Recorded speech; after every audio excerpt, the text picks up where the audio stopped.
Some of my favorite moments from past episodes that you might have missed. That's coming your way today on the Nathan Jacobs Podcast.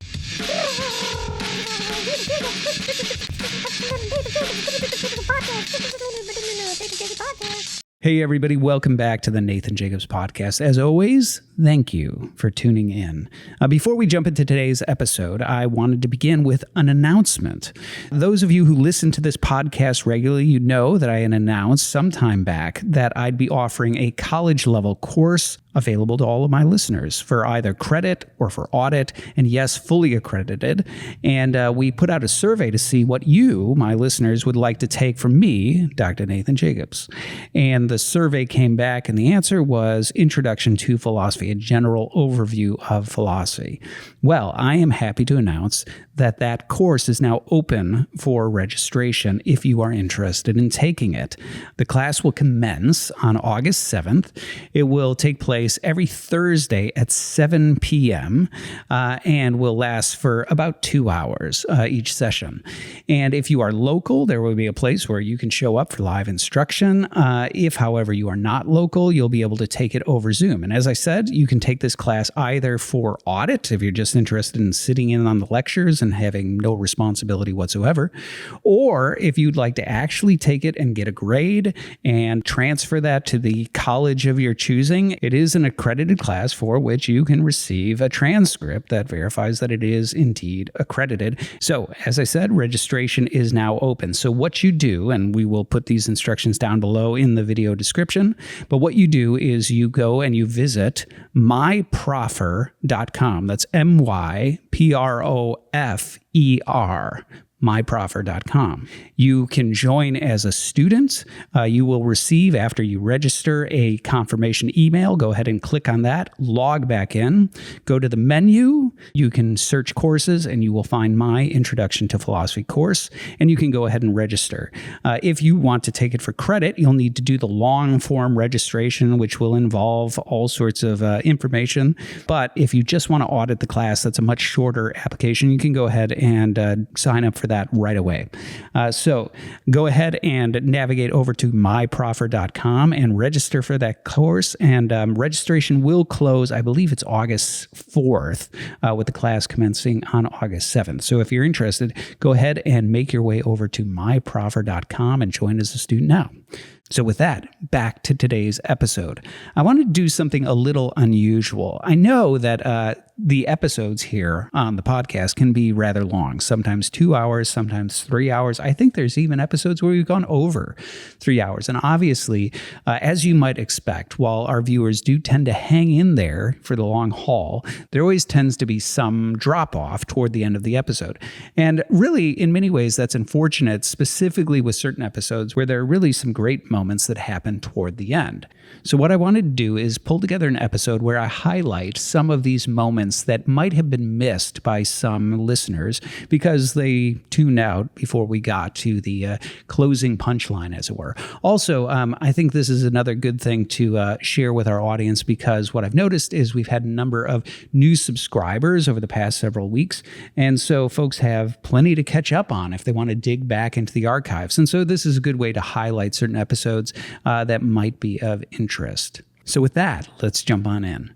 So our first excerpt comes from, episode 1, the most important question. This is certainly our most viewed or listened to episode, and for good reason. It's the inaugural episode of the podcast, and it really does set up a theme that emerges again and again within the history of ideas. And it really does explore the history of ideas through a specific lens, namely the lens of realism versus nominalism. And I set up a claim that I've made on numerous occasions, which is that I believe that one way of looking at the history of ideas, a very fruitful and accurate way of looking at the history of ideas, is that the history of ideas really represents the story of two roads in response to one question. And that question is the question of realism. So the discussion of realism, as I've said any number of times on any number of episodes, is basically that it builds on an observation that you and I and every other rational being looks out into the world, and what we see are various structures. We see genera, animal. We see species, human. We see common properties, bipedal. And the question is, when we look out into the world and we see these structures, we see these groups, we see these categories, we see these rules, are these mental inventions? Are these fictions that we're imposing on a world that is essentially structureless, and the mind is just inventing a way of organizing something that's inherently not organized? Or is the mind identifying something real? Are these structures and rules and groups and divisions, are those real out there as part of the fabric of reality? And I've argued that that right there is the key divide within the history of ideas.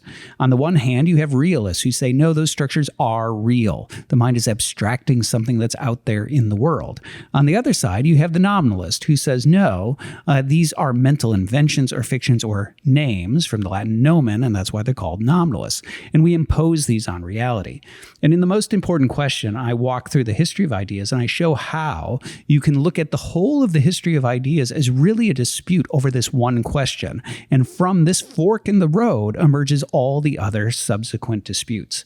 Now, toward the end of this episode, I go ahead and I talk about how looking at the history of ideas through this lens helps explain a bunch of things that are going on in our own culture. And I look at contemporary issues that might not seem on the surface as if they're really about philosophy. But once you've looked at the history of ideas and you've seen the realist-nominalist divide, it becomes really apparent that those cultural issues really are realist-nominalist disputes. So let's take a listen. When I would teach bioethics, and I taught bioethics a couple of times at grad level, to basically practicing physicians. And oftentimes these physicians would come in and they'd be looking for, me to give them the magic answer, right? Give me the own that is going to make my, the administration and my hospital understand, that's going to help my patients to understand, that's going to make my life easier. And unfortunately, I had to give them pretty bad news. The way I explained it was, I said, really, there's sort of 4 levels at which you can talk about, discourse. The one level is sort of bumper sticker, sloganeering, right? Whatever that may be. It's not a child, it's a choice. Or I'm sorry, it's not a choice, it's a child. I got that backwards. Or something like that. And then the second level is where you have a longer form conversation where really all you're doing is reiterating in more words the things that you said up there, right? So I'm against abortion for these sorts of reasons, et cetera, et cetera. And you're really just sort of asserting really a lot of premises, right? It's a human being, and so it shouldn't be, and so nobody has the right to kill it, et cetera, et cetera. And even though that sounds like you're saying a lot more, right? Like you're saying something meaningful, the real meat of what's being said, the real underlying worldview is not being said, because you're still living at this sort of second tier where you're not divulging your worldview, your metaphysics or your metaethics. And so beneath those sort of longer statements, what you have is sort of level 3. And this is where you're into metaphysics, right? So the person, let's say their instincts are natural law. And those instincts are realist. And so it's a realist form of natural law. So they believe that the form that is within the matter that's driving it forward throughout the gestation process is the form human. So they don't think it's becoming human. They think it is human by nature. And they believe that, murdering of humans is wrong because it violates the order of nature, and that not being something that is within the purview of another person to do to a fellow human being, and so on. And so under this sort of meta-ethic, they conclude that abortion is murder and is therefore morally impermissible. But beneath that is still another layer, because metaethics, right, whether you're talking about natural law or utilitarianism or ethical egoism, whatever the ethical system is by which you define good and evil and understand the structures of good and evil, those are typically born out of and are after an underlying worldview. So this person, maybe let's say they're a realist. So in terms of that initial fork in the road, they embrace realism. With that, they embrace theism. They have an understanding that there are innate structures to reality. And then based on the fact that those structures include not just natures, but proper ends and other sorts of things, they end up concluding that morality must be reflective of somehow the order of nature, teleology, etc. That's why they're natural law. So really, in this bumper sticker slogan, if you're going to dig beneath it, you have to go all the way down to level 4, right? Level 4, what's the worldview, right? It's a realist worldview, etc. And then that realist worldview is what gets to you to natural law, right? And so this sort of realist form of natural law, you're now at level 3. And then what you get is applied ethics, at level 2, right, as you're moving your way up. Applied ethics at level 2, where you're saying, and for that reason, under natural law, abortion is morally impermissible. And then, based on that, that's where you get your slogan, right? It's a child, not a choice, right? And the thing I had to point out to them is that most people in our culture live in levels 1 and 2. And so the sloganeer, certainly soundbite culture is very much this way, whether you're talking about news cycles or you're talking about, Twitter or whatever it may be. You're talking about these sort of like short, concise sloganeering type points. Then podcasting, right? We end up, at level 2 where you have longer form conversations. But the fact of the matter is, even longer conversations are often not really unearthing a person's worldview, because most people operate with an unevaluated worldview. They're not really quite aware of what their underlying worldview is. I mean, they might be aware of some things, right? They're like, well, I'm a Christian, right? And so that tells me certain things about the world. But very few of them actually could tell you their meta ethic, right? I think, for example, I saw this one clip, and I won't name names, but I saw this one clip that, people were all excited about because it was a big own, and the idea was, I believe it was that there was 2 people talking, and one was suggesting that she thinks that, to be a good person, you have to use the person's preferred pronouns, right? Whoever you're interacting with. And the big own was that the guy talking with her said something like, well, then in that case, my pronouns are that I'm the one who's right in this conversation, right? And it was like, oh, right, own. Now, here's part of the problem. Like that all works very well on, Twitter and Instagram and, viral sort of content and whatever else. But in terms of a substantive dialogue, really the question that should follow in a context like that is something like this. It should be that you say, okay, you've brought up morality. You said to be a good person, you have to do this. Well, before we talk about pronouns, what we should be talking about is, what do you mean by the word good, right? How do you understand the meaning and the substance of the words good and evil, right and wrong? What's your underlying meta ethic, right? What is the ethical system that you hold to that tells you, why this is right and this is wrong, so we can have a conversation about that.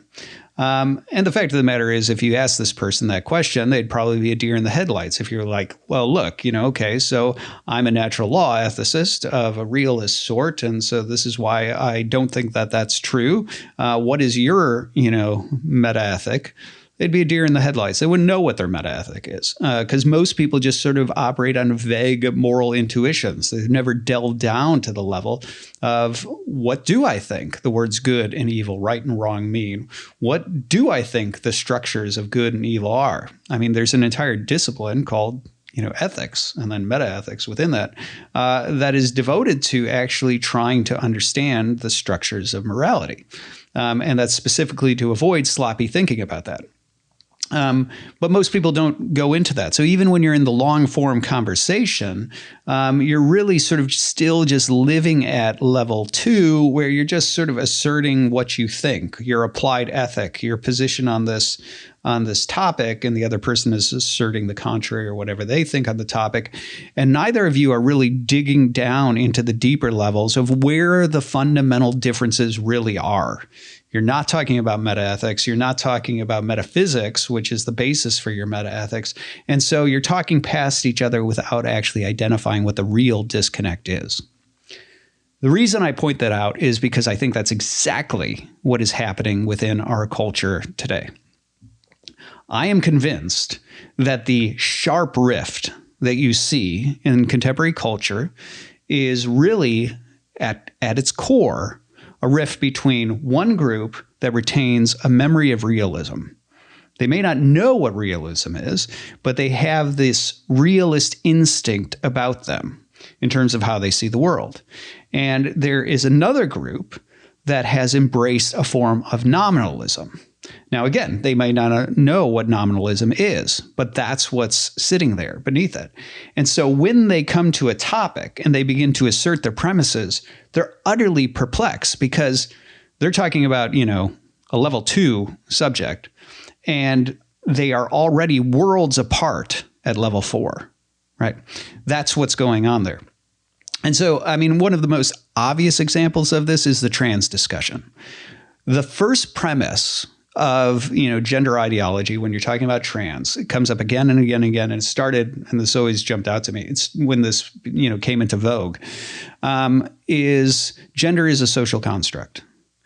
That is basically common parlance now. That's a colloquial way of saying my first premise is nominalism. Right? Because what it's suggesting is male, female, these sorts of binary divisions are mental fictions. They're mental fictions that we've invented and imposed on reality. They're not real. They're rules we came up with, and therefore we can bend, break, modify the rules. Right?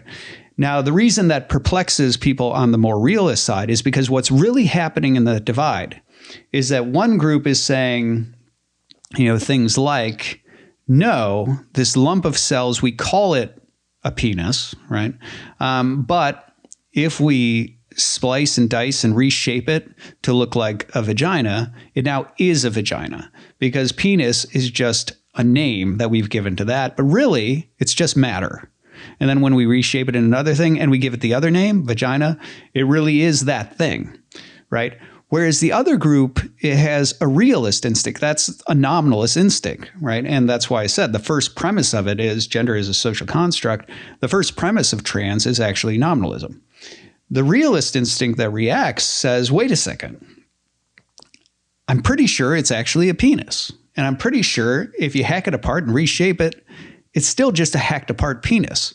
That is a realist instinct because they're saying, I think, no, there's an actual underlying nature that gives order and structure to the matter. And even if you corrupt it by hacking it apart, what it is, what you're hacking apart is still a penis. So it's still just a hacked apart penis, right?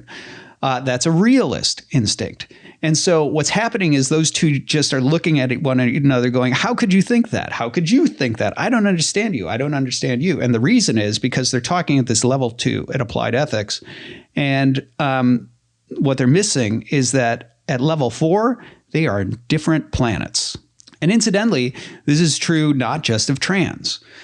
This was already at work in the abortion dispute, right? So in the abortion debate, you had a group of people who had realist instincts. They were pretty sure that, when it's conceived, what you have is a human. The reason we know that the matter is going to develop into a human as opposed to a horse is because we know that humans beget humans. And so the nature that is there, the form that is there, not that they would use these terms, but the form that is there within the matter, driving matter forward, causing it to take on these structures is human, right?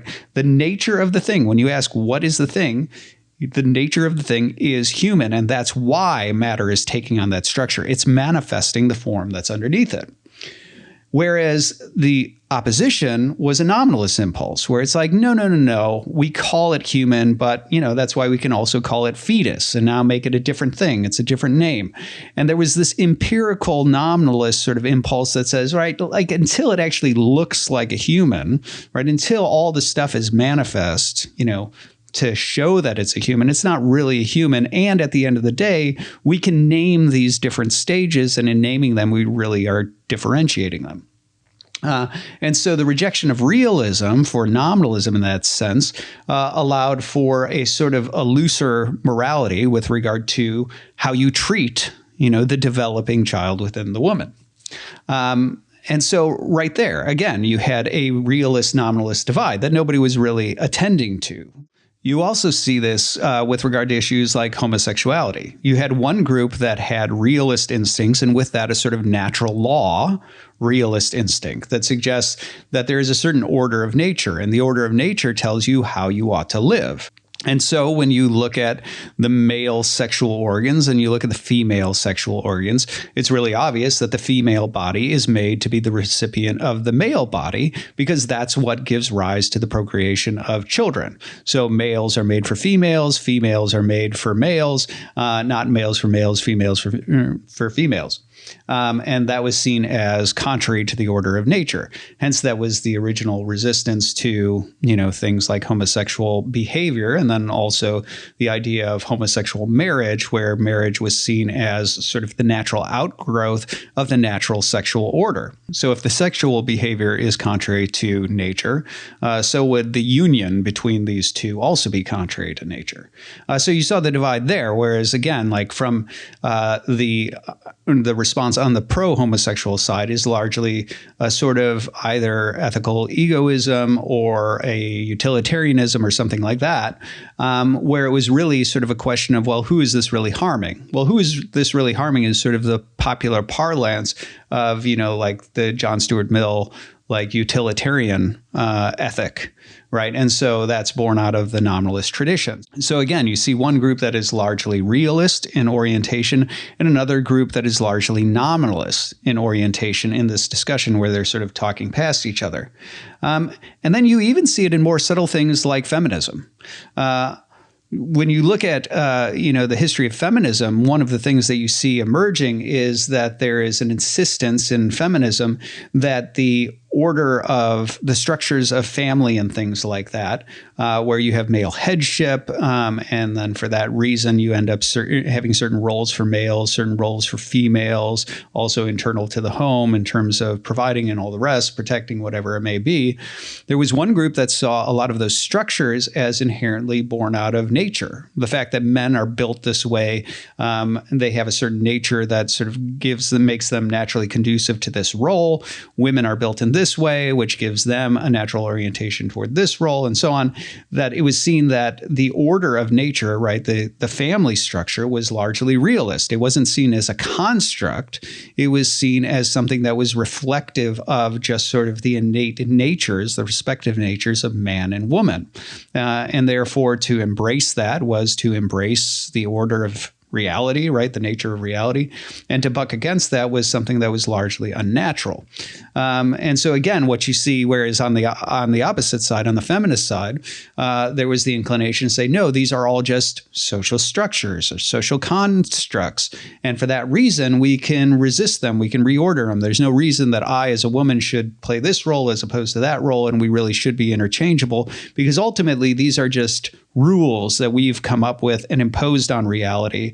But, because they're not really out there, right? This isn't about reality itself. It's about our imposed rules. We can change the rules of the game, and we should change the rules of the game, that sort of thing. So again, more subtle, but you still have, again, a sort of realist impulse on the one side and a nominalist impulse on the other. And you even see this in things like discussions about rights.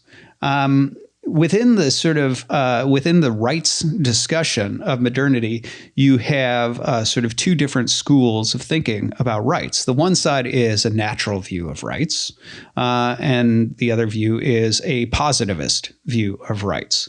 So the natural view of rights, espoused by John Locke, as well as by others, but he's oftentimes sort of the go-to for natural view of rights in modernity, suggests that when we talk about rights, we're talking about things that are reflective of actual real relations, features of the world. Right. So if I were to sculpt this, right, I were to somehow make this cup, There is actually a real relation between me and the cup, right? When I say it is my cup, I am actually referencing an actual ontological fact about the fact that it emerged out of my own skill set, is the work of my hands. And so that relation is real. And for that reason, that's why we can talk about it being my property, my cup. And if you take it from me by force without my permission, why that is a violation of my rights. Now, you may be capable of doing that, but that's what we call theft. And it violates my property rights over this sort of thing. And then similarly, like parental rights are reflective of real relations between, parents and children and so on. So now the alternative is the positivist view of rights, right? The sort of thing espoused by Thomas Hobbes. Now, Hobbes suggests that really the only right is the right to whatever you can take. He has a very bleak view of the state of nature, and is very kind of Nietzschean, right, in nature, even though he's before Nietzsche. But the idea being that really, if you're going to talk about rights, I have a right to whatever I can take. He says, if I can take your stuff, it belongs to me. If I can take your kids, they belong to me. He even says, if I can take your body, it belongs to me. And so Hobbes thinks of rights in the state of nature as sort of a non-existent thing. They don't mean anything without government. And for that reason, what Hobbes suggests is, nobody really wants to live that way. None of us want to live in the sort of post-apocalyptic Walking Dead scenario. It might be fun for a day or two, but then it gets old. You don't want to do that. Perpetually worrying that people are going to break in and take your stuff. And so what Hobbes suggests is that for that reason, we engage in social contract. I agree, I won't trample on your flowers if you don't trample on mine, and vice versa. And we call a truce. Now, the thing is, Hobbes recognizes that truce isn't necessarily binding. What you need is a third party who's willing and able to enforce that. And he suggests this is the government. And this is why Hobbes thinks you want a big, scary government, right? One who I know will really, give me hell if I end up trampling on your flowers. And so he suggests that that's where, this sort of social contract ends up converging in a sovereign, right, who is over us and enforces these sorts of agreements. And he suggests that rights really emerge out of that. So for Hobbes, rights are sort of governmental inventions, right? So for Hobbes, it's true that, if the government decides that you have a property right and nobody can take your stuff, then you have that right. If the government decides, that you have a right over your children as their parent, and it's going to enforce that, then you have that right. But Hobbes suggests these are not features of reality or nature per se. They're inventions. Now, obviously, you can tell that sort of a natural view of rights has a realist impulse to it, whereas a positivist view of rights does not. It has a nominalist impulse. Now, just as an aside here, the irony is that Locke was a nominalist. And incidentally, this is one of the reasons why his view of natural rights was so susceptible to critique, because he was trying to retain something that's really a deliverance of realism while being a nominalist, like so many other things that happen in modernity. But nonetheless, the fact of the matter is that the realists have a tendency toward natural views of rights. They're part of the order of nature. These are real relations between me and my children that end up carrying certain duties, obligations, and rights. Whereas the positivist has a nominalist instinct where it's all inventions. Well, notice that in contemporary dialogue, again, we have this sort of divide where many people who simply want things from the government will begin to just declare a right. Right, and demand that right. It could be the right to free healthcare. It could be the right to free college, right? Whatever it is. And notice that there's no sort of need to demonstrate that when you say you have a right to this, that you do have a right to this. It's merely declared and demanded, knowing that if the government gives it, now you de facto do have that right.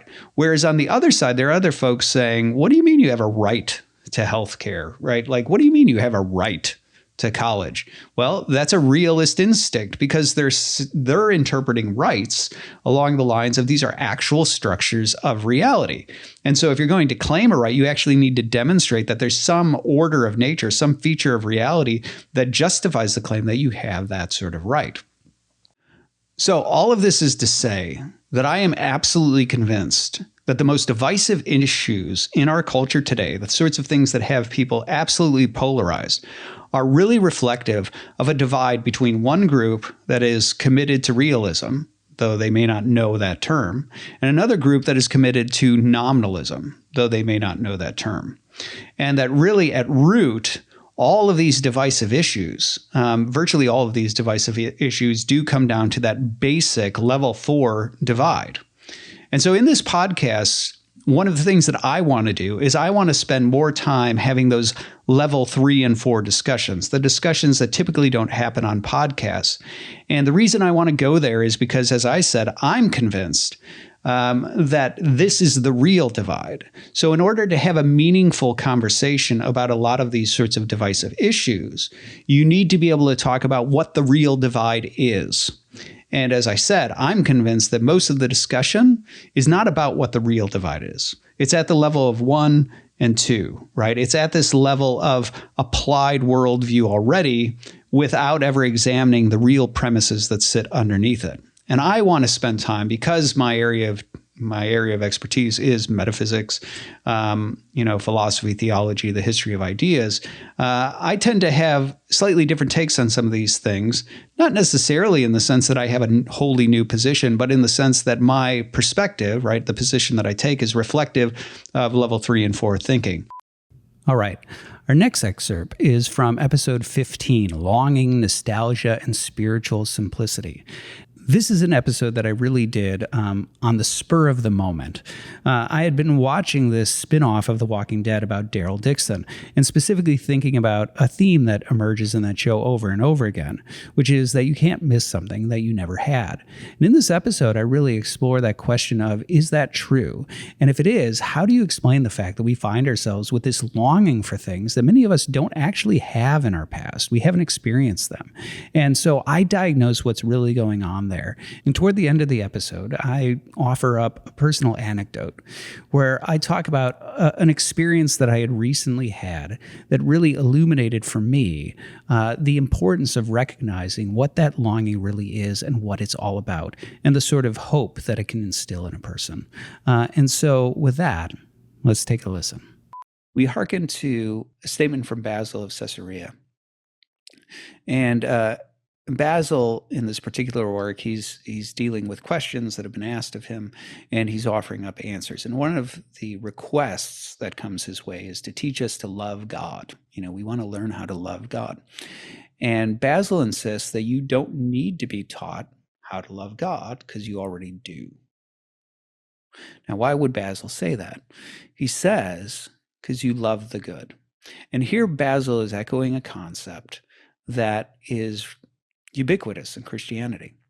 In Christianity, the presumption is that nobody does evil for evil's sake, that evil is inherently parasitic, it's privative, right? It's a twisting of a good thing. So all of nature, all of being is good, right?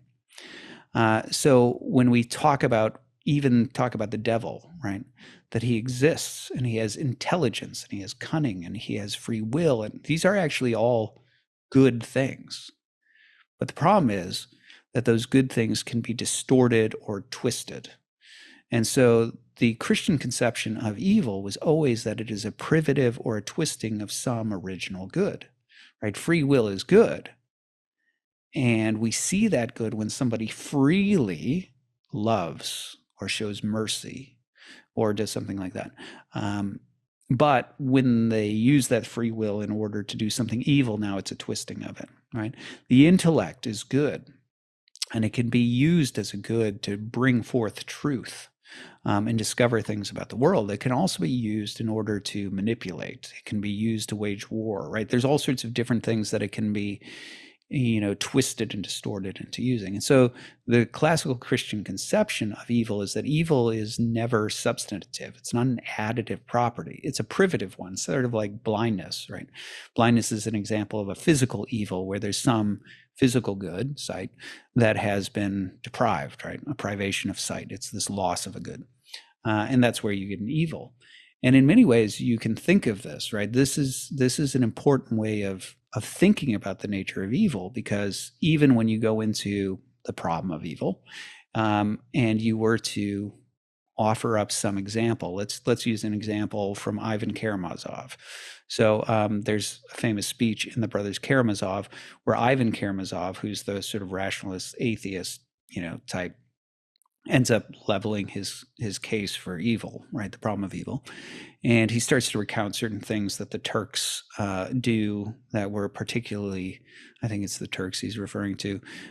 He's recounting all these sorts of things like killing of infants and so on. And he gets this one part where he's talking about, that men are said to have beastly cruelty. And he thinks that's a great insult to a beast because a beast could never be so artistically cruel as a man. And he begins to tell this story. Let's imagine this sort of thing. And he talks about these soldiers taking, ripping from a mother's arms this baby, and they smile at it, and they make it coo, and they make it laugh, so it laughs, and then they hold out the pistol, and it begins to play with it, and then they pull the trigger and blow out its brains. And he says, artistic, isn't it? Turks, they say, are particularly fond of sweet things.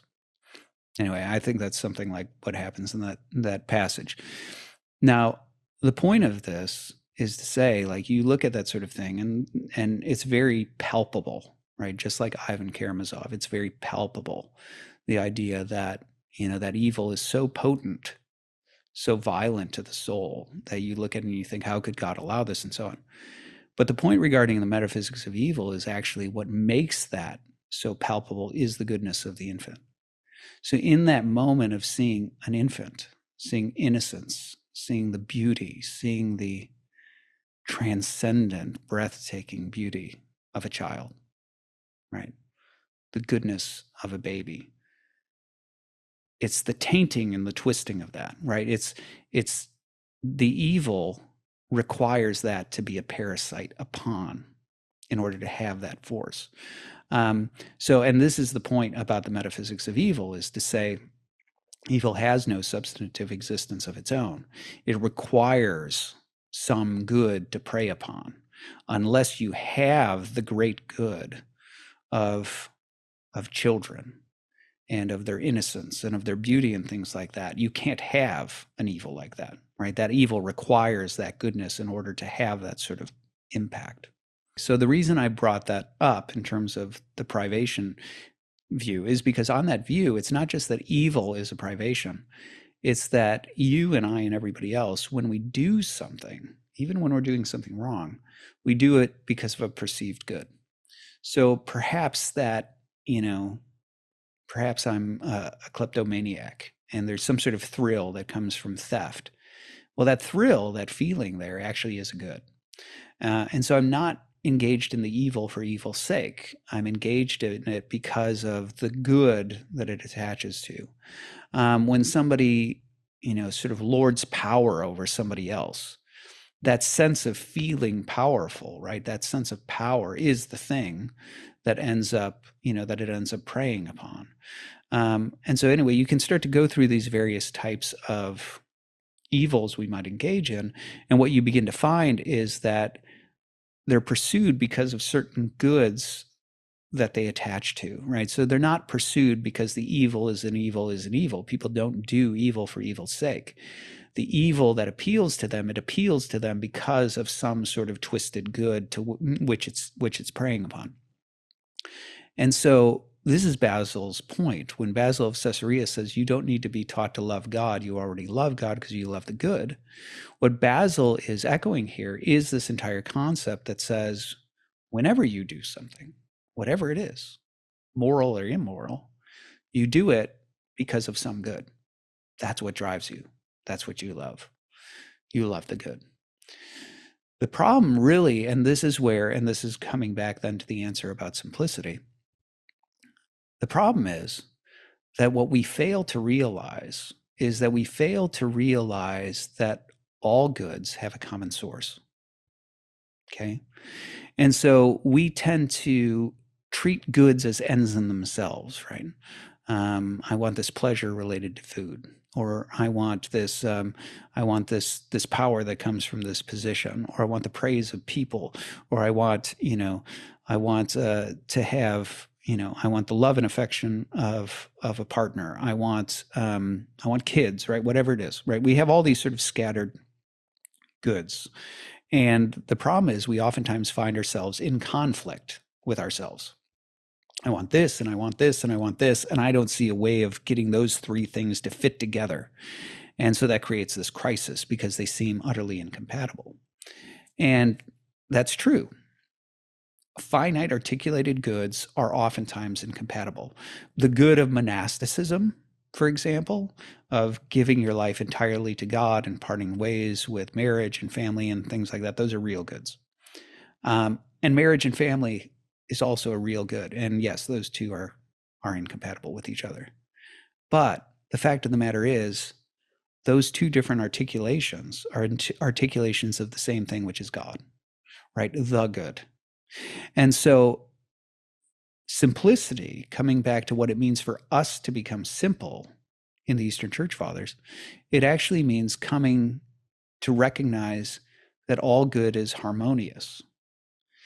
It's not to say that every articulated good is harmonious. It's not to say that you can be a monk and be a married person. Obviously not.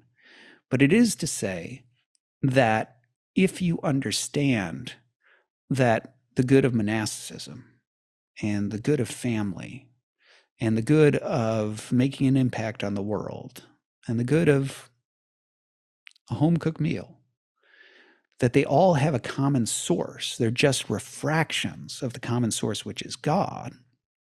Then if you can see that, you can be spiritually simple. Because at the end of the day, what you're looking for, what you are simple about, is that your desire has a unified focal point, which is God. You're focused on the good. And that allows you to look at all these refractions as just that, right? What happens is, I become a glutton if I start to treat the good of food, which is a real good, as some sort of supreme good, and I just seek to imbibe it and imbibe it and imbibe it. And now you get into excess, and you've parted ways with certain other goods like temperance, self-control. You've parted ways with justice. You're rendering it a greater good than its due, things like that. And now we have, rather than treating that as a refraction of the good that has sort of a limited capacity to articulate the good, we've elevated it to a God, right? It is an end in itself. And now that is a distortion of the good. Now we're into something that's evil. Whereas if what we recognize is we recognize that food is a refraction of good, but also temperance and justice is also, a refraction of the good. Now what we can have is we can have a certain type of unity.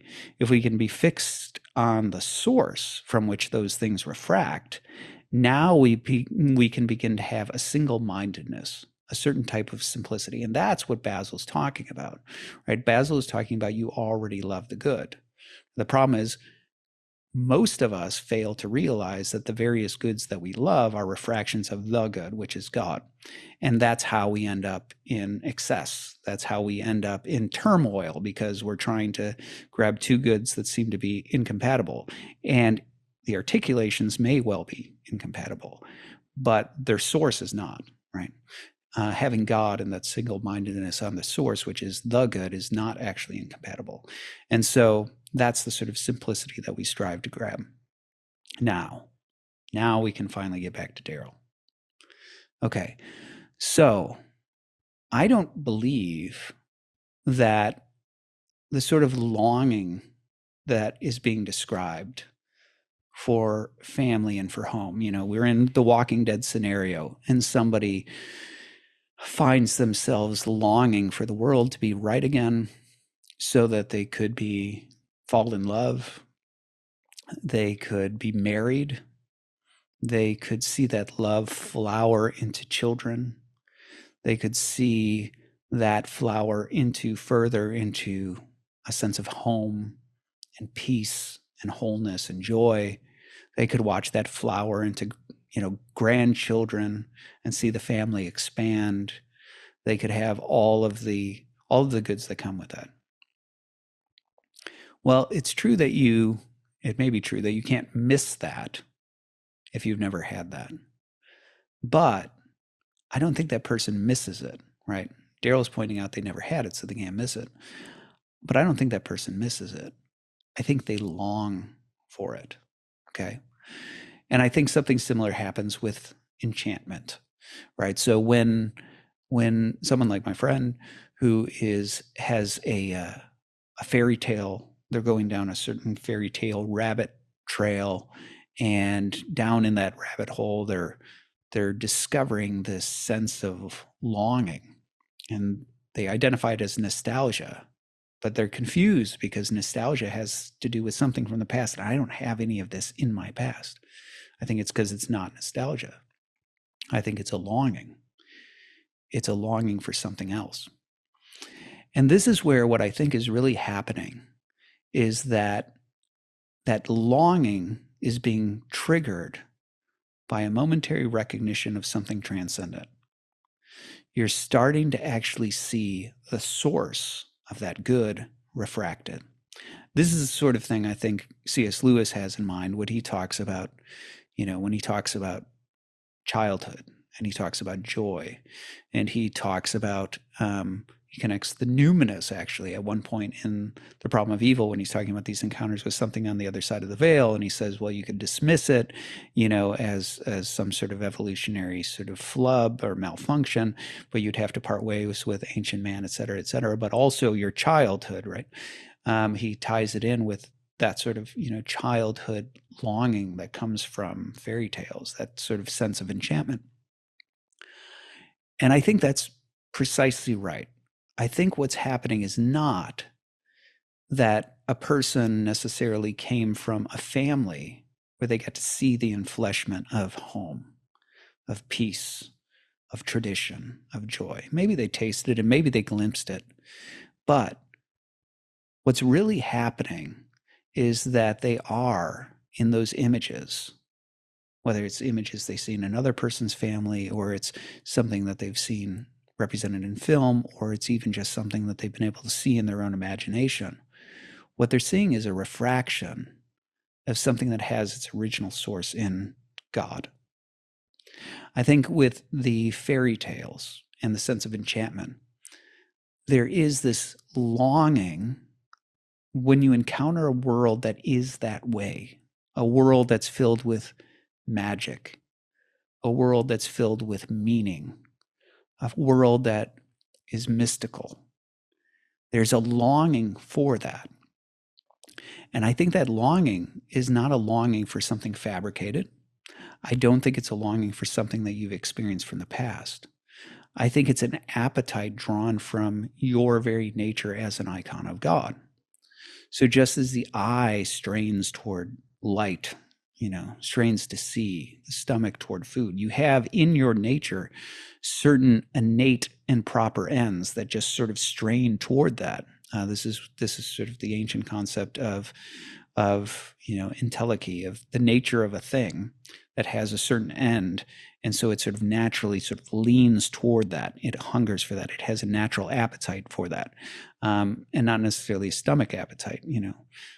Plants, sort of having an appetite for light, photosynthesis, that sort of thing. And so you, as an icon of God, you actually long for the way the world is meant to be. And that's the sort of thing that comes through in stories of enchantment. When you begin to see the story where it has the happy ending, where you begin to see the world that is filled with the mystical, when you begin to see a world that is saturated with, magic, but something transcendent and divine, when you begin to see peace and joy and love and wholeness, you're starting to see clearer glimpses of the transcendent source of all things being refracted. And that's the longing. And so it's not a pining for the past, nostalgia, or missing. It's a longing for something that is still future. And I say it's a longing for something future because this gets to the third experience that I talked about that prompted me to do this podcast rather than the Problem of Evil one. So I'll try not to get too personal here, But suffice it to say that in my life, in my world, there are definitely things and relationships and circumstances that are very difficult and very painful. Okay. And a lot of those are actually related to just post-divorce realities. And I don't want to burden anybody talking about these sorts of things. But what I'll say is this. In the midst of those, sometimes there is a tendency that I've talked about in the past. I talked about it in my interview with Timothy Petitsis. And I talked about the experience of despair that can come from looking backwards. And I talked about this as demonic. And I truly actually do believe that it is demonic.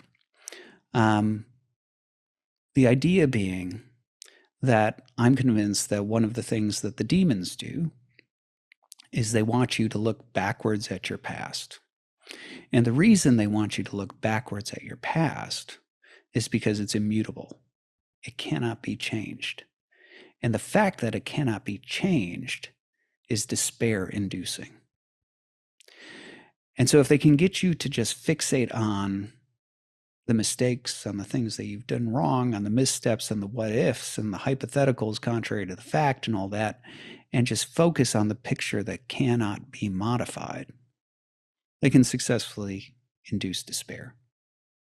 And I talked specifically about this experience that I had where I had done fasting and prayer at the behest of some monks from Mount Athos. And I saw this clearly, but I also saw the contrast between Peter and Judas. And the idea that both of these men were men who had failed severely and in very similar ways. Both of these men had been sifted through by the devil, right? There was demonic influence in their lives, and both of them crashed hard. Judas represents, however, the looking back, and he looks back, he despairs, and he kills himself. Peter, on the other hand, repents, and Christ restores him, and he becomes a saint. And I talked about the revelation that really sort of hit me in that time of fasting and prayer of saying, that's the choice, right? The choice is between Peter and Judas. The choice is to look backwards at the things that can't be changed, the immutable realities, and despair unto death, or to recognize that those realities are past, but there's still a future, and I can repent, and I can become Peter, and I can have a hope of a future. I might be able to become a saint like Peter, such that my life is not defined fully by the missteps that I've made, but by what I've become. And at the end of the day, what you become is the thing that really, really matters. So I talked about that as a demonic tactic that I've tuned into and is helpful to sort of recognize and put aside. But I recently became aware of another demonic tactic. And this one has to do with a way of playing on my own sort of highly analytic, rational mind. The fact of the matter is that someone who has a mind like mine is pretty good at analysis and various types of rationalization. And so when the pain of a certain situation or fear about a certain futurity comes upon me, if somebody tries to reason me out of it and say, well, you don't know that might happen, right? Because this is, and they start to build the case for optimism of some kind. My mind is strong enough that I can go ahead and say, yes, but, and I can build the counter case, and I can build the case for despair. And I can say, well, this could still happen. I could start to play that out into a certain futurity. And what I came to realize was that in my own life, I oftentimes do that in dark moments where I begin to spiral. And the case, what I'm doing, and this is where I recognized it, I say again, it's demonic because it bears such a similarity to the looking backwards tendency, is I'm building a case for perpetual perpetual misery into the future. What I'm doing is I'm using my mind in order to build a certain case that says, no, it won't get better. No, it might go off the rails. And in fact, there's a high likelihood that it'll go off the rails and it'll crash and burn in this way. And these things will happen and, we'll never be okay. And, it's perpetual blackness. It's basically the inverse of the looking backwards thing. And this is the context for the experience I had this morning at the Divine Liturgy. So I'm Eastern Orthodox, for anybody who doesn't know. And I went to the Divine Liturgy church. And there in the temple, our church is actually a well-established Orthodox church, so it has vast iconography covering the walls. And where I was standing, I was able to see and fix my eyes on the icon of the resurrection up near the dome. And for anybody who doesn't know this icon in Eastern Orthodoxy, you have this sort of gaping mouth in the earth, which represents Hades. You have the broken gates or doors of Hades, which are in a cruciform, they're crossing over each other like that.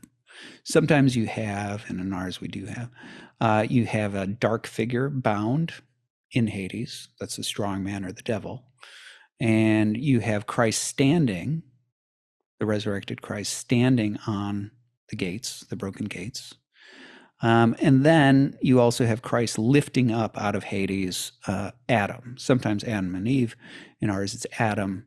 And he's holding, in the cases where he's lifting up just Adam, he's holding in his other hand his cross, by which he breaks the gates of death. Okay. Now, while I was standing there in the Divine Liturgy and I fixed my eyes on that icon, I had a moment of, I will actually call it revelation, because that's what I genuinely believe it was. And when looking at Christ, I had this moment, this instantaneous moment of realizing, not in an analytic way, but in a very palpable, sort of instantaneous way, the sort of thing that I just said, that in Christ is the enfleshment of all of the sense of home and peace and joy and rest that I long for. He's the source of those things. And that in having him, I have those things already. And everything else is just a refraction. Whether you're talking about a marriage, children, you're talking about certain successes, you're talking about whatever it might be, stability, whatever the good is that you long for. Those are all just a refraction. But staring past all of the refractions, all the mirrors to him, you're actually looking at the source of those things. And in having him, you have them now. And you have them in full.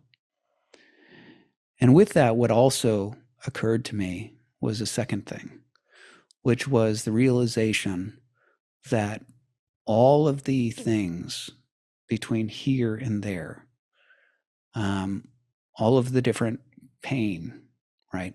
All of the different struggles, all of the different hardships, all of the things that tempt me in my analytic mind to say, maybe it won't be okay because this thing could spiral in this way and this thing could go that way and maybe, whatever it might be. That all of that's a lie. Because in the end, all things are made new. And so here, this is me again speaking as an Orthodox Christian who really does believe that Christ will return, and in the end, good wins, right? God wins. And all things are made new. All things are set right, one way or another.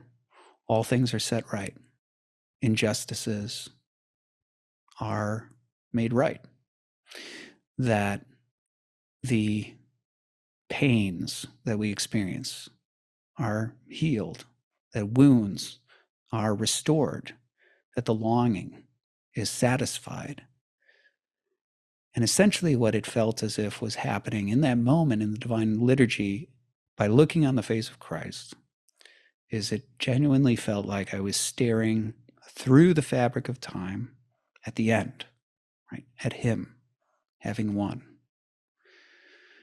And realizing that all of the things between here and there are mist and vapor.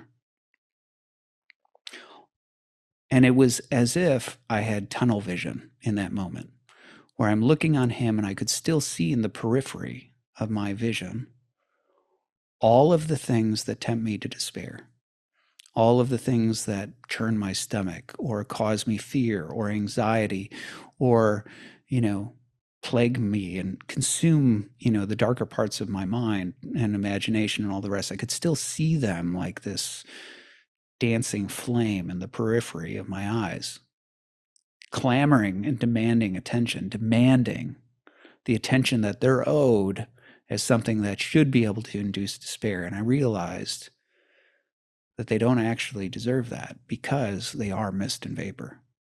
There will come a time where they will evaporate and all things will be made new. And I also realized in that moment that right there is the type of simplicity that, or a small glimpse or taste of that type of simplicity that Pseudo-Dionysius says that we can attain through partaking of God. The idea of realizing that all of the things that I long for and drive me right now, home, peace, love, joy, rest, all of those various goods are mine right now if I have Christ. And that if I can hold on to that focal point, that all of the dancing mist and vapor and flame around the periphery is just that. And it eventually will evaporate and disappear, and all things will be made new. It won't endure. The gospel reading in today's divine liturgy was actually about Peter walking on the water, Christ walking on the water, where Peter has to come out and walk on the water to Christ. And he starts to, but he looks on the wind and the waves and he begins to sink and to drown. And that seemed, apropos, right, in terms of what I had just experienced. And so I bring that up because that revelatory moment, that sort of glimpse of realizing in the end, all these things are shadow and vapor, and that all the things that I long for and might strive after, I already have in Christ because Christ is our source and they are mere refractions of it.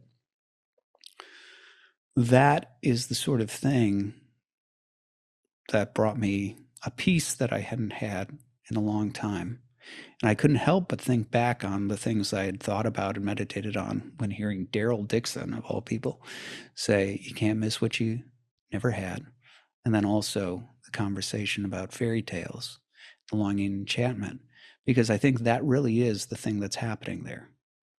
I think what it is that all of us who sit here and we pine for whatever that something is, right? We pine to have children. We pine to fall in love. We pine to have marriage. We pine to have some sort of financial success. We pine to have that ability to retire and rest, or whatever it is. What we're pining for is a refraction. There's a longing for something else that has its source in Christ. When we look on the fairy tale and we taste enchantment, the longing that's there is not for something from your childhood. The longing that's there is for something that is yet to come, but that we know deep in our soul is the thing that we are ultimately made for. And it's a longing for something future, not for something past. Now we come to episode 16, the ideology of hell. This one is closely related to the most important question. This was an episode that I did really sort of responding or reacting to this interview that Tucker Carlson did with Aleksandr Dugin. And I was commenting on that because a lot of folks were intrigued by what Dugin had to say, and they recognized certain parallels between what Dugin was saying about nominalism and realism and what I was saying. So they were curious about my take. So I offered a very lengthy commentary on this. And we really did 2 episodes on this. One where it was the full sort of commentary on the video, and then the second one where we just sort of pulled out of that longer video the meat of what I was saying in terms of the history of ideas.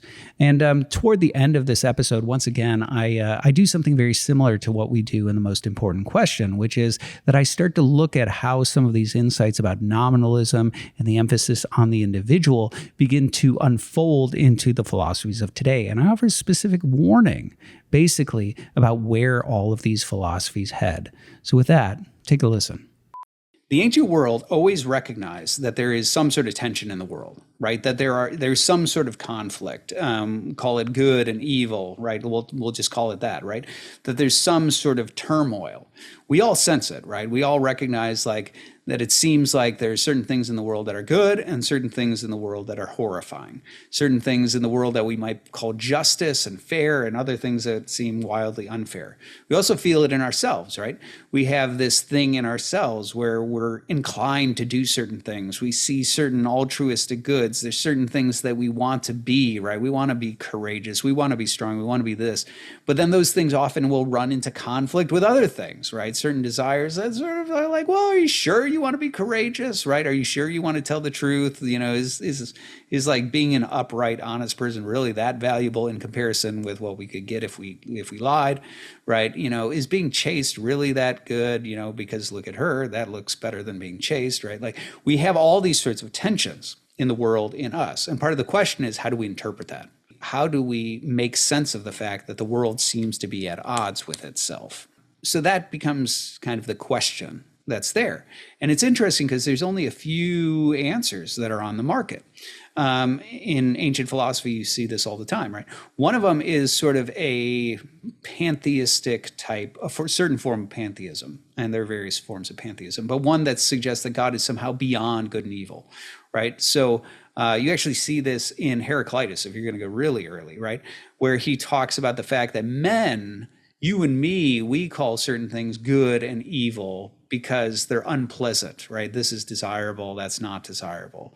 I enjoy this, so it's good. I don't like that. That was not fun, right? That's bad, right? But he suggests that from the divine perspective, this perspective of the divine mind, the logos, what he calls it, it's all harmonious, right? It's all sort of doing what it's supposed to do. And that is one option, right? You're like, well, the tension is purely subjective. It's not real. The world is functioning exactly how it is. Another possibility was metaphysical dualism. And this was actually pretty popular in the ancient world. Metaphysical dualism basically suggested that there are 2 principles, right, at war with each other, right? There's a good principle and there's an evil principle, and they're in conflict and they're in struggle and they're in perpetual war, wrestling with each other. And so that is another possibility, right? And this would manifest in various ways. Sometimes it would manifest in the sense that there's actually believed to be gods, right, who, are good and evil and in conflict. Another is that sometimes it was identifying that there's a certain principle, right? So in Platonism, the soul being the principle of the good, right, Neoplatonism especially, where the soul is the thing that originates from God, right? But, matter is sort of this unstable second principle that inevitably is finite, and it's inevitably shifting, and it's inevitably flawed. And that's the thing that sort of gives turmoil to the world. And so you might see this in Gnosticism too, or Manichaeism, right?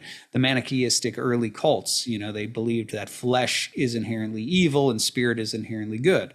So the turmoil in you and me has to do with the fact that we're 2 different principles conjoined to each other, 2 principles that are in conflict. And that's why we find ourselves to be in conflict. And then the third explanation is the Christian explanation, the Judeo-Christian explanation, which is that the world is created good, right? All things, matter, spirit, all of it is good, but something has gone awry and become twisted, right? And so you and I are sort of born into the world with all sorts of, distorted features of our anthropology. Some of those are evident, right? Somebody comes out and they're missing a limb, right? Where it's obvious that something, has gone wrong in the gestation process and that's missing, right? But the Judeo-Christian insistence is that's true of all of us, right? We all come into the world with distorted desires. We all come into the world where, our lower animal passions have greater sway over the rational mind than they should, right?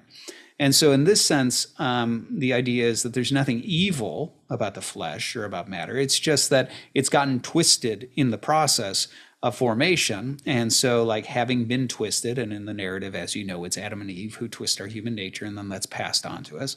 The twisting of our own nature is the reason we find ourselves in this sort of inner conflict. And then for that reason, we and other free beings end up sort of putting out into the world injustice, unfairness, things that go wrong and so on. But ultimately, God is working to heal and correct it in order to put the world back right. Okay, now, why do I bring this up? Right. Well, I bring this up because the contemporary philosophy, right, the highly individualized philosophy of today, actually also is wrestling with that. But what's interesting is that in the contemporary philosophy, there is more and more and more with the individual, this push toward the idea that the problem is not in here, it's out there. So in trans, right, the explanation of that is not that there are two principles in conflict, right, like matter and spirit, or even that there are two warring gods or anything like that, nor is it a suggestion that that the human person is somehow twisted and there are corruptions at work in the person as a result of our sort of distorted human nature. Instead, the explanation is it's all of you out there, right? That what's going on in here, I'm accepting that everything that's going on in here, me as the individual, is perfectly fine, right? That it's perfectly good and appropriate, right? And should be celebrated. But the problem is that you folks out there are not playing along. So now, how does this naturally unfold, right? This naturally unfolds actually from everything that was just said, right? Keep in mind that what's going on is that if I am sort of an empiricist nominalist who then ends up in a utilitarian ethic, the answer is there really are no normative claims that can be stated, right? There are no normative moral claims concerning sexuality, concerning identity, concerning, a well-formed or malformed body, right? So here's your ableism stuff, right? Regarding certain roles in family or in culture, or even, certain social mores or whatever it may be, right? Like all of those things go out the window. They might be sort of some of them might have a certain utility. Some of them might be descriptively accurate of how a culture tends to view things. But in reality, morality is really just reducible to me as the individual. And so at the end of the day, if morality has to do with enhancing pleasure and minimizing pain and things like that, then looking inside and seeing idiosyncrasies becomes a very different endeavor in this sort of framework than it would be in classical thinking, right? So in classical thinking, the presumption was, that I can have desires that are distorted, right? And the fact of the matter is that I can also retrain those desires, right? So if I find myself with a certain bent, right, toward alcoholism, that's a distortion, right? That's not a good thing. It's a corruption. And I can form habits that end up mitigating that and, cultivating temperance with regard to something like that. And the same would be true with regard to sexual proclivities. If you're sort of not chaste and you're a heterosexual, right, you can sort of cultivate chastity, right? If you have certain sexual proclivities, toward homosexuality or some sort of, sexual kink or perversion or whatever it is, all of those things can be identified as distorted, but they can also then be reshaped, right, through repetition, through habit, through the cultivation of temperance and virtue and all these sorts of things. So the presumption was that you as a being, right, in more classical anthropology, the idea was that you have all sorts of disparate desires that shoot in all sorts of directions. They're all animal, and they're not inherently evil if we're talking about the Christian version of this. They're just animal, right? Animals just want whatever seems good to them, right? Food, sex, sleep, whatever it is. But the thing is that you, unlike an irrational animal, have a rational mind, right? You have a rational spirit that's able to look into the world, identify the structures of things, understand the nature of things, understand their proper use, and then assess whether or not those disparate desires are good or bad. And the idea is that you take the good ones and you're like, oh, those are appropriate and those are directed at the right time and the right place and the right measure. And any place where they're distorted or they're off or, they're bent, right? You've got to, through repetition, retrain those, right? And so it was a pliable view of anthropology, right? The idea that I am filled with potentialities, right? And I have the ability through self-determination to shape myself. And I have a duty as a rational being to discern the nature of the world, understand the nature of morality, and make sure that that self-determination shapes me in a way that conforms with what is good, right? And the proper order of nature and so on. But in the contemporary view, where all that good and evil referred to is, pleasure and pain, you get a very different dynamic, right? Because whatever is going on in here, right, whatever desires may be bouncing around or whatever, they're not inherently good or bad, right or wrong, because we're not dealing in a sort of realist framework where there are universal principles of morality and universal principles of proper order and a universal human nature that ought to be shaped in a certain way. Everything becomes idiosyncratic, individual, and unique. And so as a result, why should I try to reshape certain desires? That's actually a very painful process. Why should I try to resist certain desires? That's a painful process. Why don't I instead try to satisfy and feed those desires? Now, one of the things that naturally emerges is conscience, right? And so oftentimes when people begin to just say, well, I'm going to feed every desire, and I'm going to start to actually go ahead and just lean into my own sort of bent disposition, my own natural bents. From a Christian perspective, none of it's natural, right? It's all distorted. But I sort of lean into my idiosyncratic, inclinations, dispositions, desires, whatever it is. I oftentimes find myself feeling guilty. So now I run into this tension, right? The act itself is pleasurable for me when I satisfy that, but that brings about some sort of sense of conscience. It might bring about social judgment. It might bring about, moral condemnation. It might bring about ostracization, whatever else. So what's interesting is rather than looking at that inner conflict and doing what, more traditional anthropology would have done and said, well, maybe you feel guilty for a reason. Maybe this is a thing. Maybe this is a desire that is bent and conscience is telling you that it's bent and you should sort of unbend it. You should address it. You should resist it. You should reorient it and so on. Instead, the explanation is there's nothing wrong with the idiosyncratic inclinations. Like all of this is what it is.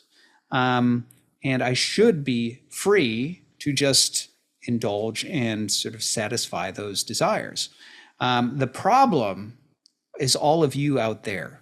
The problem is that there are religious institutions that are telling me and people around me that what I'm doing is wrong, right? And that makes me feel bad, right? And it pricks my conscience, and it makes and it creates, and then it produces religious people out there who are telling me that I'm doing wrong, and that hurts my feelings, and it pricks my conscience and makes me feel not good about it, and I don't like it, and it has social consequences where I end up ostracized for certain places or judged in certain ways that I don't like, and so on.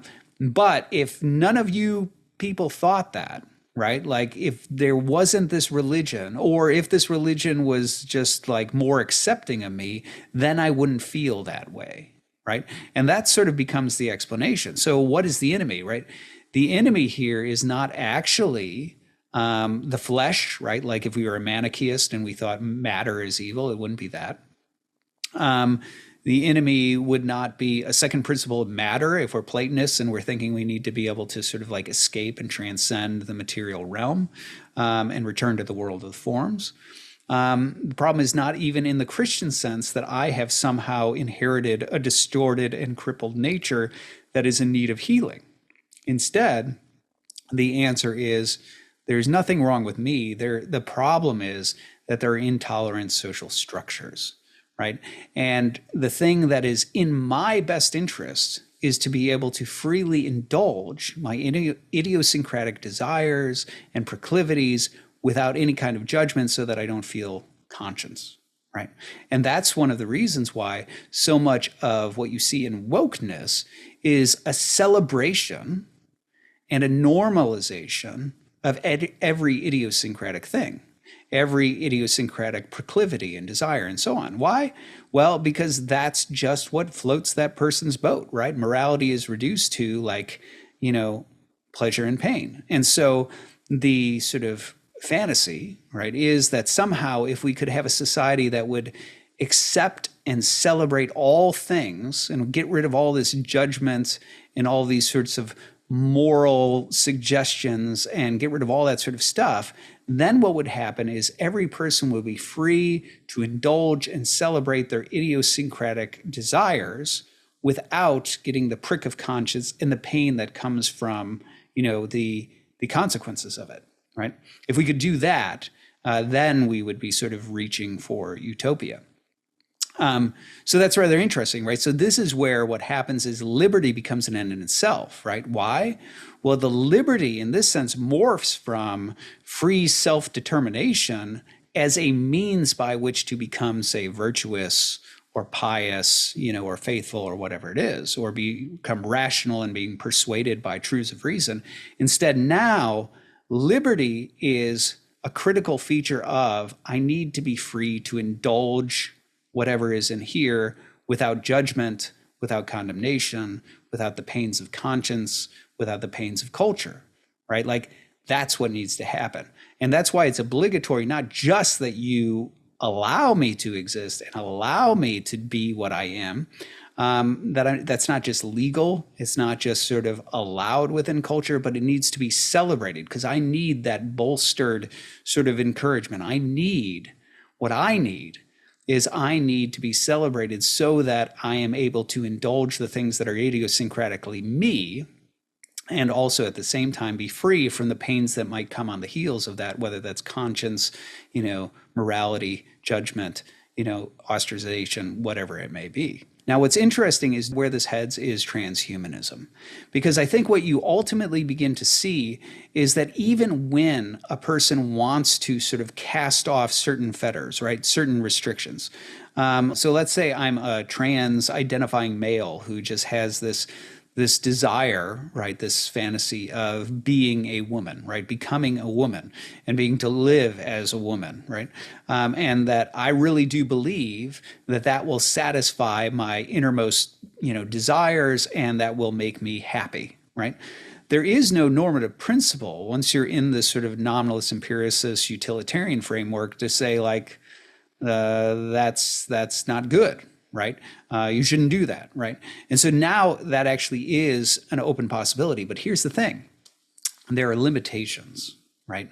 And the fact of the matter is what you start to see a couple of different things.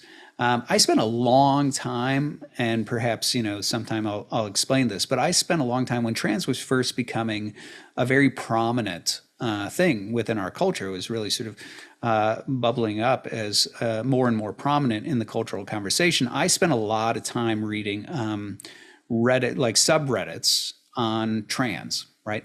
Just in order to, and I don't mean about trans, I mean by people who identify as trans, talking to other people who identify as trans, things like that.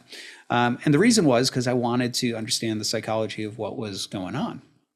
And one of the things that I found very interesting in reading those is that there really is this sort of pursuit of a certain euphoria that comes from, having felt that you've achieved that thing, right? So let's say I'm a man who desires to be a woman, right? When I undergo this surgery, if I start to experience a certain euphoria at the thought that, I've actually arrived here.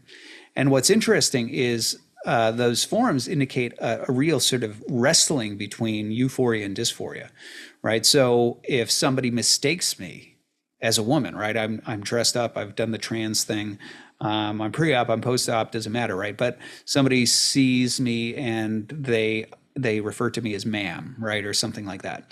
That all of a sudden, like that's sort of like, ooh, right? It works, right? There's a certain euphoria. Whereas the irony is when somebody recognizes you and they're like, sir, and you're like, I'm not a sir, right? That induces dysphoria, right? And so this is actually part of the wrestling match with trans. It's one of the reasons why there's such a deep concern for other people sort of using their pronouns and sort of like playing along, even if you can see through, the fact that they're trans, right? Even if you can see what their biological, sex is. The reason they want you to participate in it is because there is this euphoria, dysphoria wrestling that starts to happen. And this is one of the reasons why it's so important for trans identifying folks, why it's so important to them that you participate, right? That you use their pronouns and so on. Because, there is something euphoric about being mistaken for the desired, sex. There's something euphoric about somebody not knowing that you were born a different sex and thinking, that you pass, right? That sort of thing. And at the same time, if somebody like sees you and they recognize your, biological sex and they're like, sir, the reason that's so offensive and upsetting, it's really about the dysphoria that induces, right? It demonstrates, it tells me that I don't pass, right? Now, the reason I bring this up is because what's interesting is oftentimes in the sort of subreddit forums about these sorts of things, one of the things that you'll notice is that it doesn't have to be a person who breaks the illusion. Sometimes it's the mirror. And so a lot of trans folks like run into dysphoria when they look in the mirror and it's like, my shoulders are still mannish, right? Or my hips are not female enough. And yet on the contrast, if they look in the mirror and they're like, hey, like I'm starting to pass, right? There's something euphoric about that. And so the reason I bring that up is because ultimately, when you're starting to indulge every individual desire that any person might come out of the womb with, right?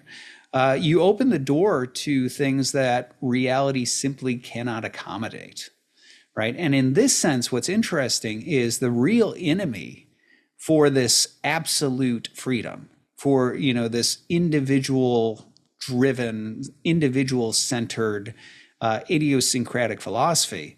The real enemy is reality, because reality is the one. It's the first and the initial oppressor, right?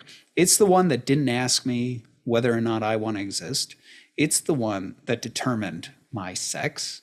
Right? It's the one who gave me all sorts of idiosyncrasies, like how tall I am and how big of a nose or small of a nose I have, and, like all the rest of these sorts of things, right? And so what happens is when freedom and self-determination in this sort of unhinged idiosyncratic sense, right? It's not hinged to self-determination toward, a proper orientation toward nature, right? It's when it's not self-determination toward virtue or toward piety, but it's just self-determination, right? Whatever it is that I desire to do is what I ought to be able to do. Now the thing that stands in the way of fulfilling my desires is reality. So, and this is where you get, you can chuckle if you're like, I don't know, man, right? Like furry fandom, whatever. Like the fact of the matter is you have more and more people who are like, well, I don't want to identify as human, right? I want to be a cat. Right. Or even people doing stuff like, I want to be a demon. Right. I want to, it's not just like that. I'm a man who wants to be a woman. And candidly, I'm just based on what I've read in the trans forums, many trans people wish they had a magic wand where it's like, well, the operations, the hormones, those sorts of things, they get you so far. But they would really like to be able to do a more, thorough transformation where they really are a woman, right? Something like that. And so in this sense, reality becomes the enemy, right? Reality becomes the oppressor who stands in the way of the sorts of fantasies that I have. And so ultimately, I think this is where inevitably what happens is it's driven toward transhumanism. And incidentally, this isn't speculation. right? The fact of the matter is that if you follow the money that has largely driven forward the trans movement, you can find that it is traceable to people who are explicitly transhumanists. I'll link here to an interview where a gal goes through some of those financing sources, and you can track down the sources yourself. I have. So anyway, but the point is to say this, like at the end of the day, where this ultimately has to land, if it really is that I should be free to be able to do whatever it is I desire, no matter what, right? And every fantasy, every desire, every self-determination, whatever might make me happy is the thing I should be able to fulfill. Ultimately, at the end of the day, there will always be another boundary line to be crossed. And this is where the push toward virtual reality, this is where the push toward transhumanism, where I should be able to determine, right, what sort of world I'm in, what sort of rules of that world, what the rules of that world are, right, what sort of species I am, what I'm like, and I should be able to change it on a whim. I shouldn't even be stuck in it and so on. That ultimately is where this lands. Now, the reason I think that's really informative is because if you understand that that's the end point of this, once you trace it to its logical conclusion, that's where it lands, I think you can finally diagnose what the root of nominalist empiricism is. And the answer is it's demonic. And I'm absolutely serious about that. So I had always, whenever I'd heard the story of the Christian narrative, right, that God creates these angels that are good, and somehow there is an angelic rebellion meant to overthrow God, it always struck me as insane. It always struck me as total madness. Because if you understand metaphysics, and I don't know how much of metaphysics angels understand, but if you understand metaphysics, these are contingent beings, right? And what are they contingent upon? They're contingent upon God. And I don't just mean they're contingent upon God at the initial creation. I mean, if you understand like Aristotle's cosmological argument as contingent beings, at every moment, God is the one who's upholding their existence and giving them the capacity to move and to be and to act. So in what sense could anybody think that they might win a rebellion of that kind? It's like taking a hatchet and hacking away at the legs of the chair that you're standing on. It's total madness. Where could this how could you possibly think this would end well? And yet, the very specific madness that it represents is a war against reality. The madness that's there is to say that even though reality is this way, and I am beholden to reality, I am going to try to attack, rebel, and defy reality and cast it off.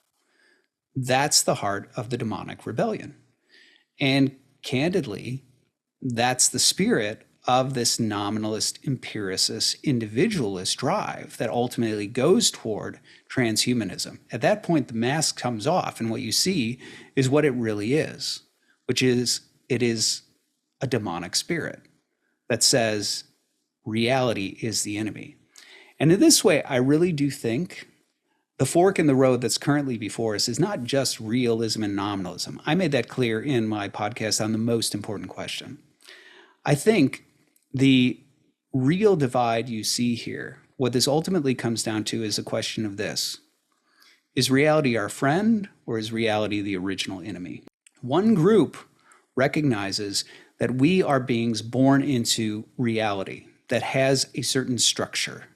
And there is no violating that structure. It is what it is. And the road to happiness, the road to well-being, the road to flourishing, whatever term you want to use, is that you can look into reality, start to discern its structures and try to understand it. And then by understanding it, you can understand your place in it, and you can begin to conform to it. And only by conforming to it and sort of playing that part that you have to play within reality will you ever really find wholeness and happiness and well-being.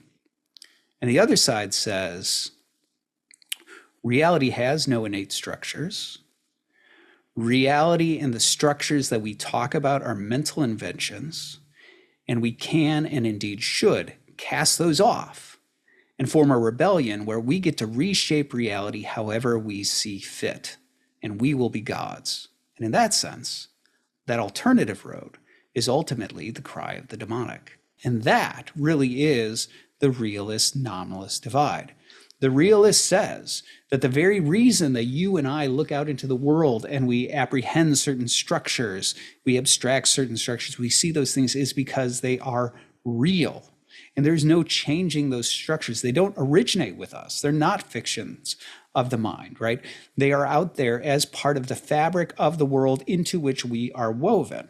And so the path forward, right, the path to discern the good and understand our role in the world, into the good life, into well-being and so on, is actually to play nice with reality, to discern the structures of reality, discern my place within it, to discern what reality says is good and bad, right and wrong, and then to move in harmony with it, to conform myself to reality, not as an oppressor, but as the one that is telling me the road to my own good and to happiness and to flourishing. And obviously also when realism is paired with theism, ultimately that main gift, right, the gifter is God, right, that reality itself extends from and is an expression and articulation of the wisdom of God.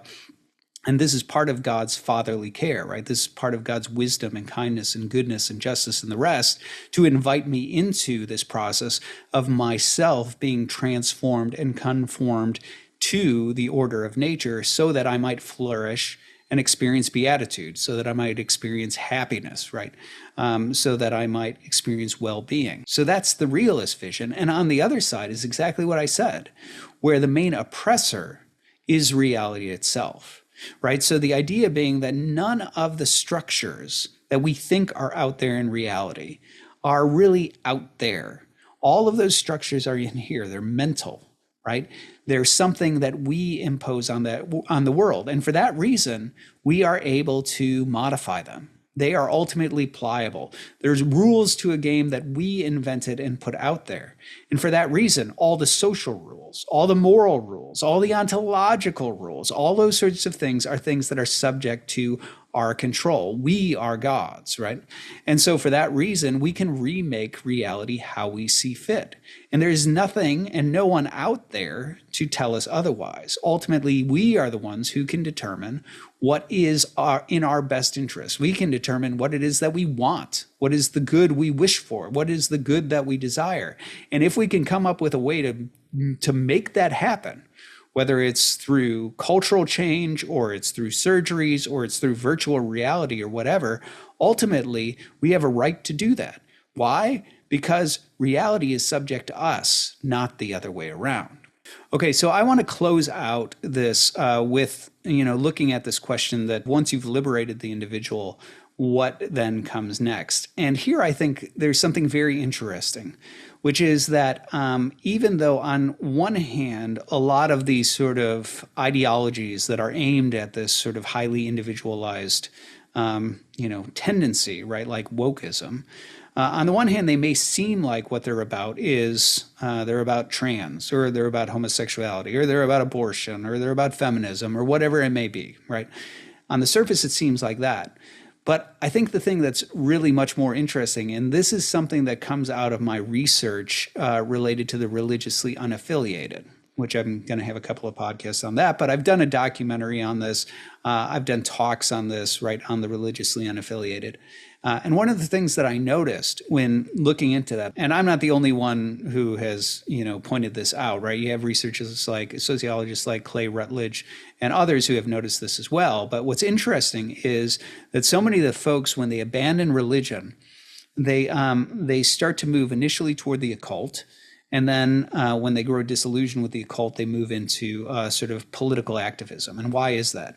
What's interesting, and this was the focus of Rutledge's research, right, is the sort of pursuit of meaning. And so what's interesting is that for many, even though they may be talking about trans, or they may be talking about homosexuality, or they may be talking about feminism, or talking about abortion, the real thing that's driving that is a pursuit of meaning. And the idea that they might be able to advocate for justice, right, provides purpose and meaning. And this is actually one of the reasons why I've always been very cynical whenever people have talked about a national divorce. Like, on the one hand, I think that's probably a good idea. I really do think that this cultural divide that I'm describing actually is irreconcilable. I think the founding principles of America only function if there is some level of a common worldview underneath them regarding rights, regarding morality, and so on. And I think once you have the sort of divide that I'm describing, you don't have that anymore. And in that sense, all you have is a certain type of war that's happening, right? A war over, political control, a war over the laws, a war over the narrative, propaganda, all this sort of stuff, which is exactly what we're seeing. And so I really do think it would be lovely to actually have a national divorce where people can begin to start to coalesce around common worldviews and then build political systems on the backs of those and so on and so forth. But here's why I've always been cynical about that actually functionally working. The reason is that the woke ideology is actually, it's sort of the modern form of witch hunting. And what I mean by this is that it gains purpose from it's like smelling out, right? Like, where are the witches, right? Who are the folks who are not woke enough? Who has said something offensive? Who is, this phobic or that phobic or whatever, right? So that we can protest, so that we can cancel, so that we can sort of, march in the streets, whatever it is. And in this sense, a national divorce would really be proposing something like, hey, witch hunters, do you mind if the witches go over here and they have their own, place, and you guys are over here, and you have your place? And I think the fact of the matter is, true witch hunters, they derive purpose from hunting witches. There is no way they'd let those witches go. And I think this is one of the reasons why you actually see in leftist ideologies, there's a tendency where there's always a contracting circle, right? It starts out over here where there's certain principles in place, leftist principles in place, but eventually those needs to be revised and, they contract. And now there are people who were on the inside who are on the outside. Actually, if you're familiar with Solzhenitsyn, right? He was a communist, and then he ended up in in the work camps. And what landed him there, if I'm remembering correctly, is he had a private letter where he talked about needing to return to more pure Leninist principles, and that wasn't good enough, right? So there's always this contracting circle, right, where people who were on the inside are now on the outside. And that's because we always run out of witches, right? We burn all the witches, then we start to look around and say, well, did we get them all? And soon that circle contracts, and certain people who were burning witches are now being burned because we think you might be a witch. And you see that all the time with woke, right? And where the ideology, the political correctness, things like that, it's always shifting, it's always contracting. And so it becomes sort of a game of who can stay on the inside of the ever contracting circle. And so for that reason, I don't think a national divorce would actually be possible, right? Because I don't think the witch hunters would let the witches go. And for that reason, I don't think there actually is the sort of hypothetical, what do you do once you've liberated the individual, like fully, right? I don't think that's possible, right? Because what starts with saying, well, I should be liberated from my gender, right, becomes eventually I should be liberated from my species, right? And that will be the ever contracting circle, because I think the liberation side of the individual, right, the push to liberate is ultimately, that's the thing supplying meaning. And so I don't think you'll ever have the liberation warriors set down their weapons and go, well, we won. Okay, what do we do now? I don't think that ever happens, because that is the thing driving them forward in terms of meaning. I do think the question has one level of meaning to it, which is true, which is what happens when the individual is finally, truly liberated from reality. And I think the answer there is hell. So you actually see this in Maximus the Confessor, where he talks about this sort of ever-retreating nature of being. And you see a little bit of that in C.S. Lewis's Space Trilogy. If you don't know the Space Trilogy, there's, it's an excellent, trilogy by C.S. Lewis. I think one of the best things he's ever written. And the second book, Paralandra, there's this one point where there's this scientist who is wicked, right? We've met him in the first book. And he ends up on that planet, but he's demon possessed. And what's interesting is the demon's the one kind of using like the scientist as a human suit, right? And Lewis describes it wonderfully, like where it's like kind of looking at him and his eyes aren't lining up because it's sort of, zombie-like, right? Where there's something else sort of using that, puppeting that.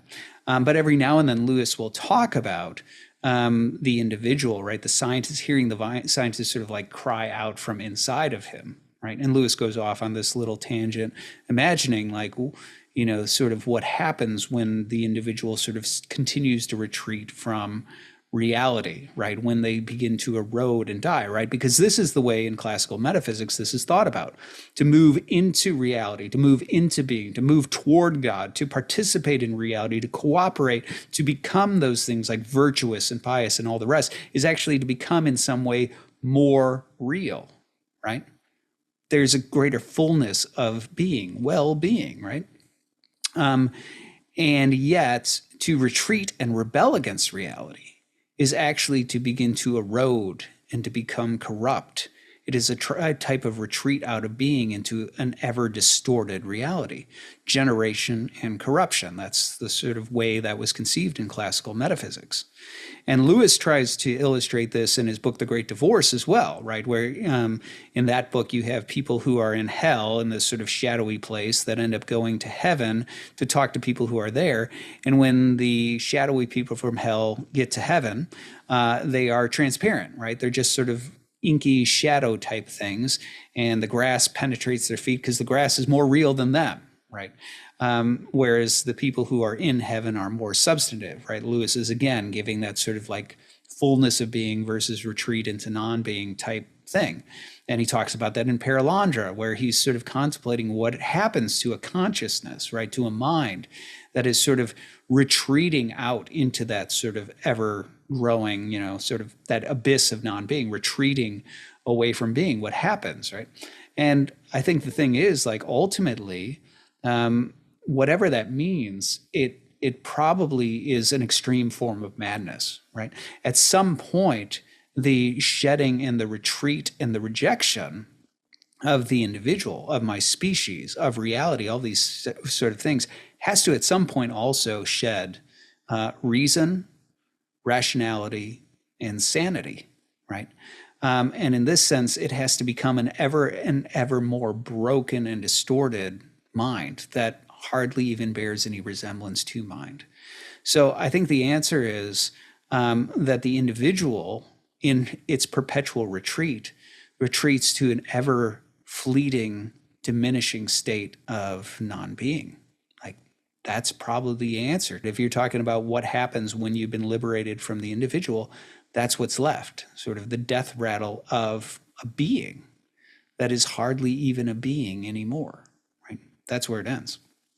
And we call that hell. Now, as for the future, I'm not going to make any predictions regarding, Terminator and the rise of the machines, or an AI antichrist, or, any sort of stuff like that. But what I will say is, as an Eastern Orthodox Christian, I do believe that where it ultimately ends is that at the end of the day, reality wins, right? That at the end of the day, Christ will return, all things will be restored, and eventually all things will be brought out of this distorted, corrupt state and into conformity with reality.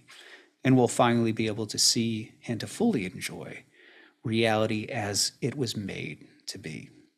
Finally, we reach episode 23, Archetypes, Inspiration, and Christianity. This was an episode I did responding to a Jordan Peterson interview. He was on with Aleksandr and Richard Dawkins, and they were talking about a variety of different things. But what I was most interested about this exchange was that I had decided to raise and divulge a worry that I had harbored about Jordan Peterson, which was my suspicion that Jordan Peterson, at the end of the day, is a non-realist. And I explained what I mean by that in the episode. Basically, the non-realist is somebody who doesn't believe in God, right?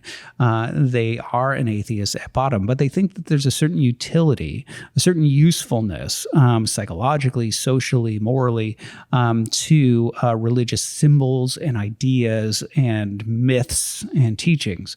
And so for that reason, they tend to advocate for religion and its use within society because of its benefits, but at bottom, they don't really believe in the things that it's about. They don't believe in God. And in this episode, I explain some of the reasons why I have suspected that Jordan Peterson might be a non-realist. Now, toward the close of that episode, I also talk about why I think, in general, non-realism simply doesn't work. Why, even though folks will sometimes talk as if we might be able to utilize religion in order to steer men in the way that we might want to go, ultimately, it always falls flat. And it's impotent to do so if, at the end of the day, you really do believe there is no God. So with that, take a listen. I spent a lot of time over the past few years really focused on the Old Testament, largely because of a television series I was involved with. And so I've always been interested in the Old Testament. I studied it on my spiritual journey. So Old Testament studies was something I was familiar with, but I really dug into like the cultural aspects of it, practices of magic, customs, these sorts of things. And one of the things that you see when delving into that ancient world is you just see how absolutely brutal the ancient Near East is. The way in which you treat your enemies, the way in which you subjugate people, the sort of total disregard for the weak, and all that sort of stuff. Eugenics is totally acceptable, all this sort of stuff, right?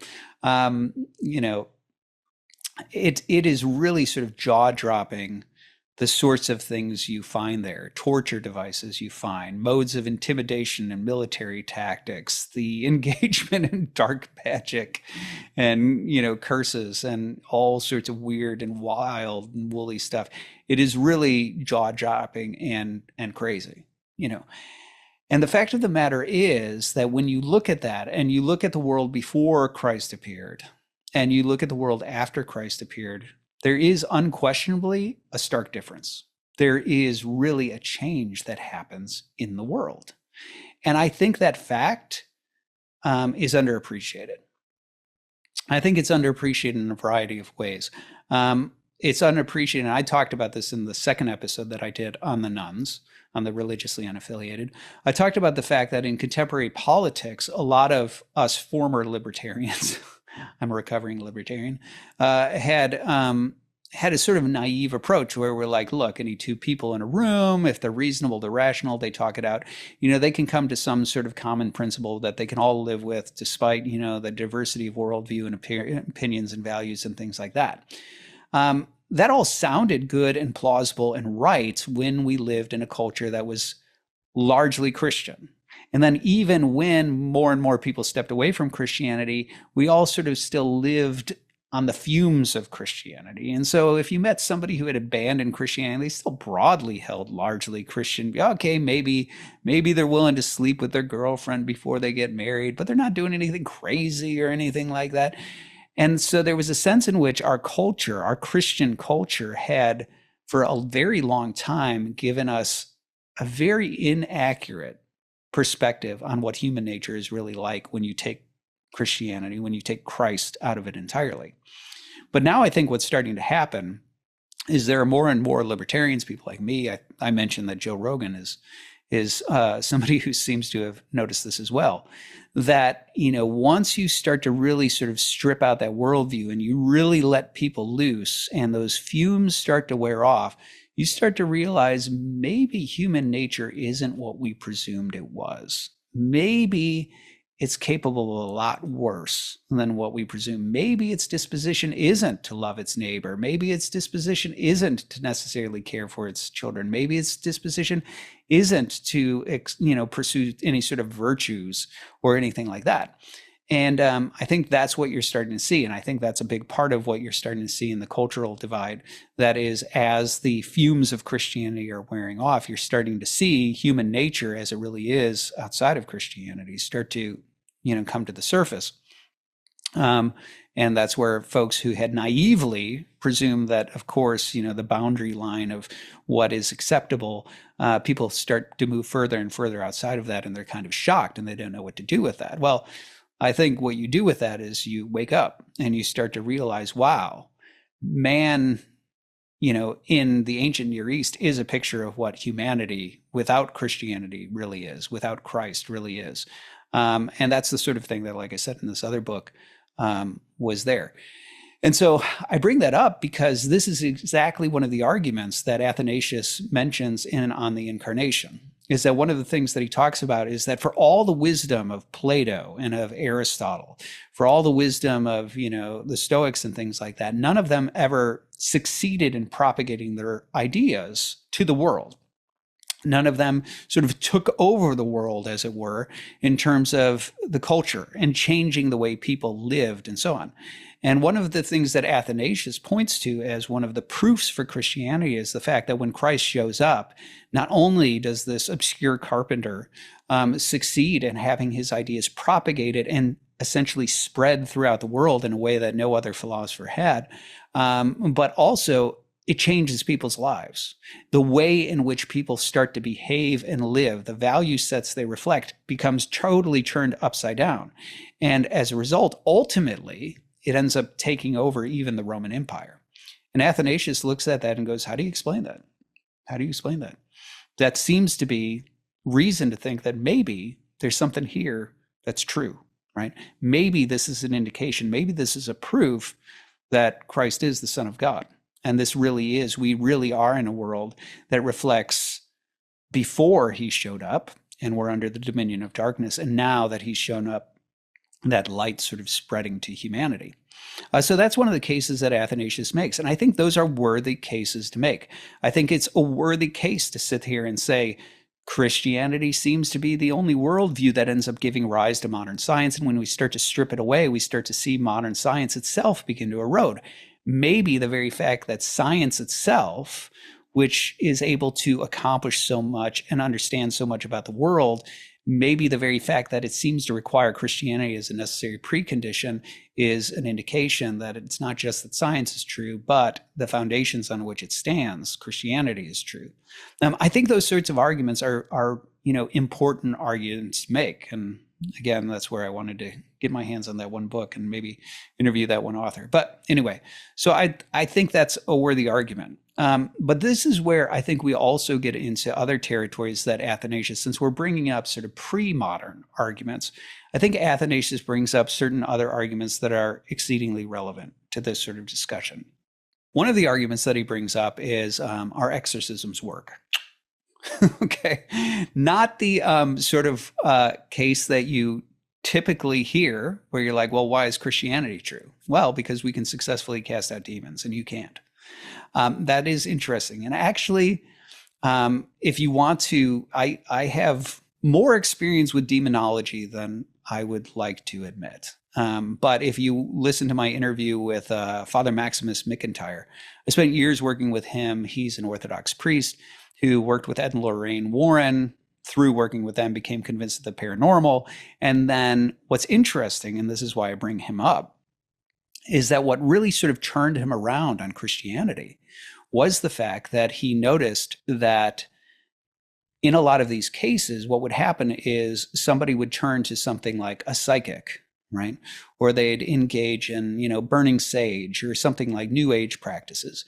And a lot of the folks who were dealing with some sort of demonic or spiritual oppression, things would get worse as a result. It didn't help. But what Father Maximus noticed is that whenever the Warrens would bring in a priest who would invoke Christ, things would get better and it would actually bring some sort of deliverance. And Father Maximus took that to be empirical evidence, just like St. Athanasius it does on the Incarnation. He takes that to be proof that, hey, there's some sort of spiritual significance to Jesus Christ. And that's what sent him down the road of Christianity and ultimately where he discovered Eastern Orthodoxy and became an Orthodox priest. So it's a fascinating sort of thing. Now, this, though, goes into that realm, and that was the realm that Jordan was so shy about. And this is the realm where, of course, I critiqued him the harshest, which had to do with things like the virgin birth. One of the things that came up throughout this interview was the resurrection.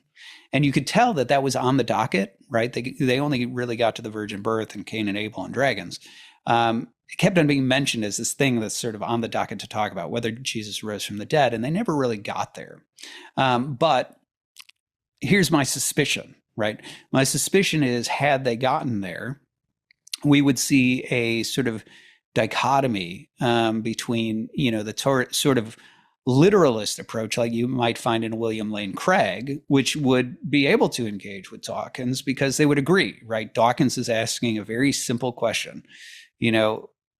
Was the man, Jesus Christ, crucified and died and buried? And was he, biologically speaking, dead? And then did he reanimate and come out of the grave, right?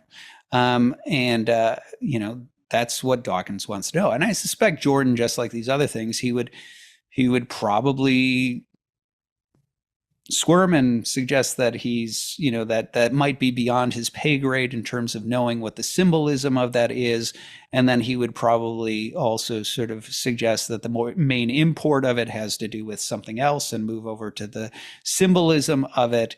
And who knows, he may even be as honest as he was in the virgin birth and say, but, whatever the real meaning of it is, he wouldn't want to undermine the story by giving an answer that says, like, no, that didn't happen, right? I suspect that's where Jordan would go, but based on how he dealt with the other things. But I suspect somebody like Dawkins would be much more comfortable having a dialogue with somebody like William Lane Craig, who understands exactly what's being asked, and he is willing to defend his answer that says, yes, Jesus rose from the dead.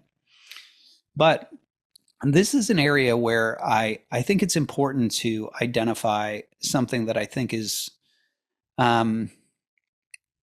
the proper intersection between an evidentialist approach, like what you find in a William Lane Craig, who wants to look at manuscripts and testimonials and evidence in order to say, historically speaking, is it more defensible to say that Jesus rose from the dead than that he didn't?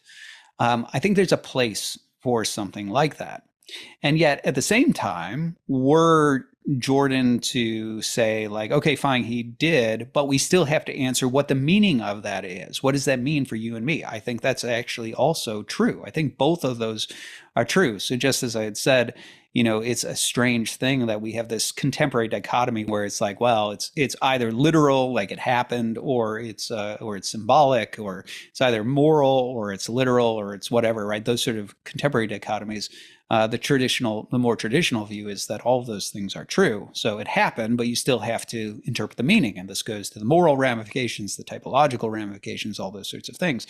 What it ultimately means for you and for me is not just empirical evidence, right? It's not just the empirical realities. The question of meaning steps beyond that, right? So what does it ultimately mean for you and for me? And this is where I think, even though I think that somebody like William Lane Craig would go ahead and he would appropriately try to answer Dawkins' question and make his case for the resurrection from the dead, I think even that is still deficient. And here's why. So I'll speak as an Eastern Orthodox Christian. So let me just very briefly say what I see as one of the main divides between how Eastern Christianity and Western Christianity tend to approach things. Western Christianity has historically had a tendency to the judicial, the idea being that, God is a lawgiver.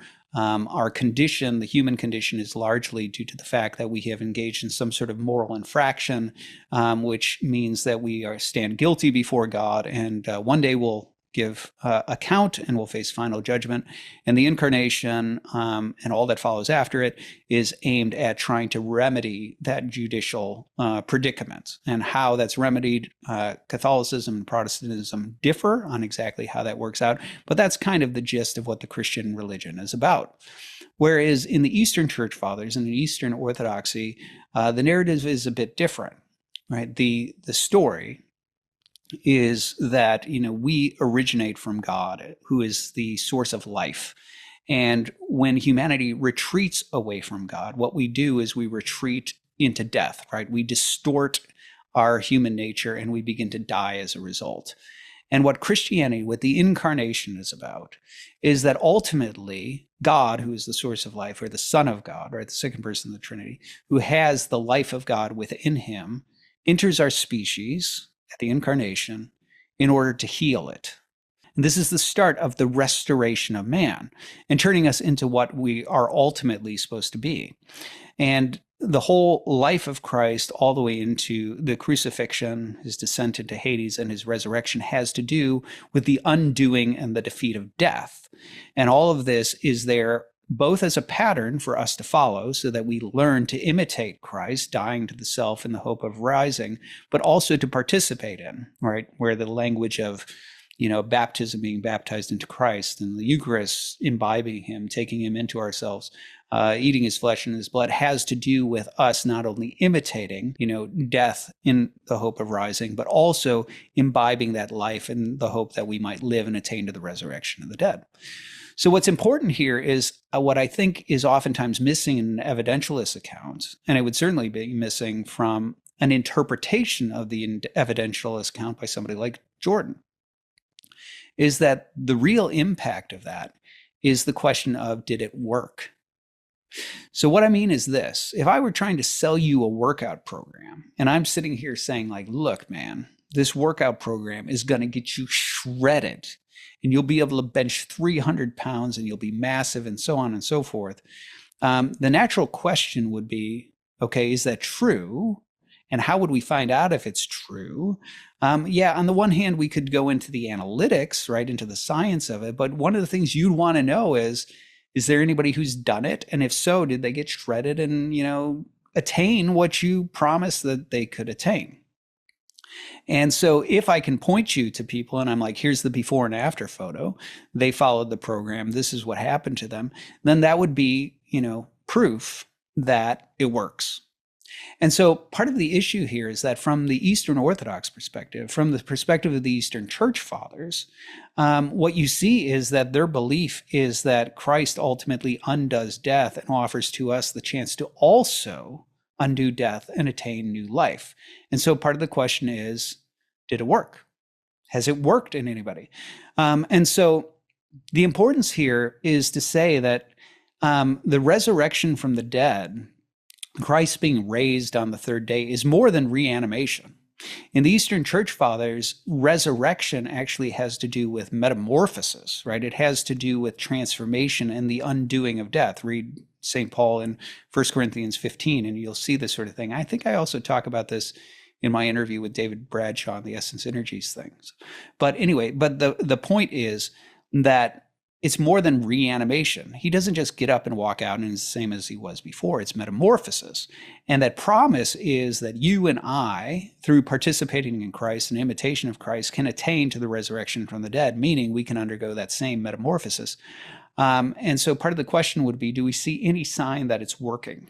Do we see any sign that it works? And this is actually where I think the lives of the saints are so important, because that's one of the things that Athanasius also talks about. Athanasius talks about the idea that what you see like thieves stop thieving, right? You see adulterers stop adultering, right? Like you see the transformation of lives.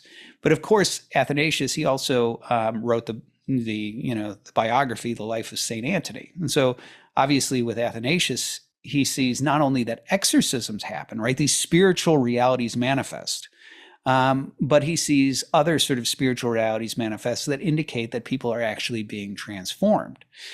So when I bring up, for example, right, that the exorcism works, that's really important, because in the ancient world, part of the belief, right, part of early Christianity was the belief that we, prior to the advent of Christ, were under the dominion of the devil, right? And so in many ways, a lot of the darkness that you see in the ancient Near East is a product of dark dominion, right? This dark dominion that we're under. And so the dispelling of that and the renewal of man globally is actually an indication that Christ successfully defeated the powers of darkness.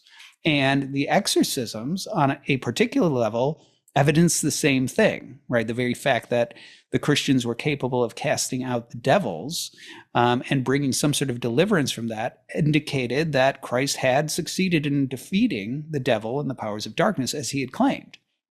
But also then when you look at the lives of the saints, what you start to see is you start to see their transformation.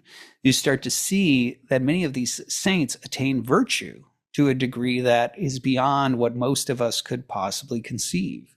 You start to see them work miracles, where you start to see the same sort of miraculous manifestation of the operative power of God in them, in and through them, manifesting in healing people, for example, and working miracles, which is an evidence that they have been made little Christs, which is what the promise of that gospel is.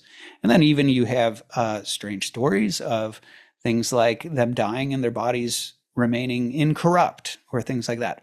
All of these sorts of stories, these encounters with people where they start to see a metamorphosis that seems beyond human understanding, where you start to see these strange realities happen where it appears that men and women who have followed Christ to, the full extent of what they've been called to in the gospel, that they begin to transform in strange ways. That holiness, like this substantial reality of holiness, begins to manifest in them, that miracles begin to manifest within them, that there is a transformation that goes beyond just becoming a better person, itself is a proof that Christ rose from the dead.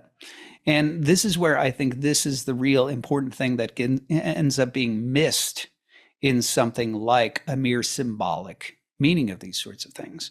Because the real meaning of the virgin birth, the real meaning of the resurrection is not just a symbolic meaning. It's not just calling me to try and be pure or calling me to value motherhood above other things. It's not just calling me to the promise that if I face down my demons, that maybe there's treasure on the other side, and so I should really try to be a better person. The promise of the gospel is far more radical than that.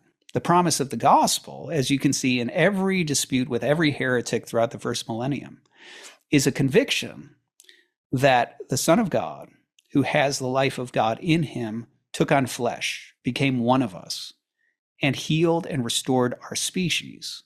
And he offers to you and to me the opportunity that by imitation and participation in that same reality, in that new reality, that we can be transformed, that we can put off death for immortality and new life. And what we see in the lives of the saints is the proof of that, because it does work, right? You start to see it again and again, unbroken from one generation to the next. So while I'm in favor of saying, hey, let's look at the evidence like Bill Craig does. Did Christ rise from the dead? I think the more important thing is to say, well, did he rise from the dead? And did what he promised would come from that? Do we see evidence that it's here? Do we see evidence that it works? Athanasius's case is yes. My case based on the life of the saints would be yes. And I think that's more than just symbolism, right? That is an ontological reality that we're invited to participate in. And that goes beyond just story. It goes beyond just imagery. Now, like I said, I'd love to find out that I'm wrong about Jordan and that he's not a non-realist. I'd said that maybe there's something else going on, a posturing sort of thing here. And I think that is possible. Let me give this as one possible explanation. Immanuel Kant drew a distinction between sort of public and private discourse. And he thought it was appropriate that people in certain, academic departments, for example, that they play the role that they're called to play and they sort of stay in that lane and things like that. And it's possible that Jordan is of the mind that there's a certain secular neutrality on these sorts of metaphysical issues, that if he's going to speak from his field, right, as from the field of psychology or something like that, that it's important that he not make some sort of staunch statements that really belong to philosophers and theologians and things like that. And so there's a sort of secular posturing of agnosticism about the higher questions, and he's only going to speak clinically about the data and things like that.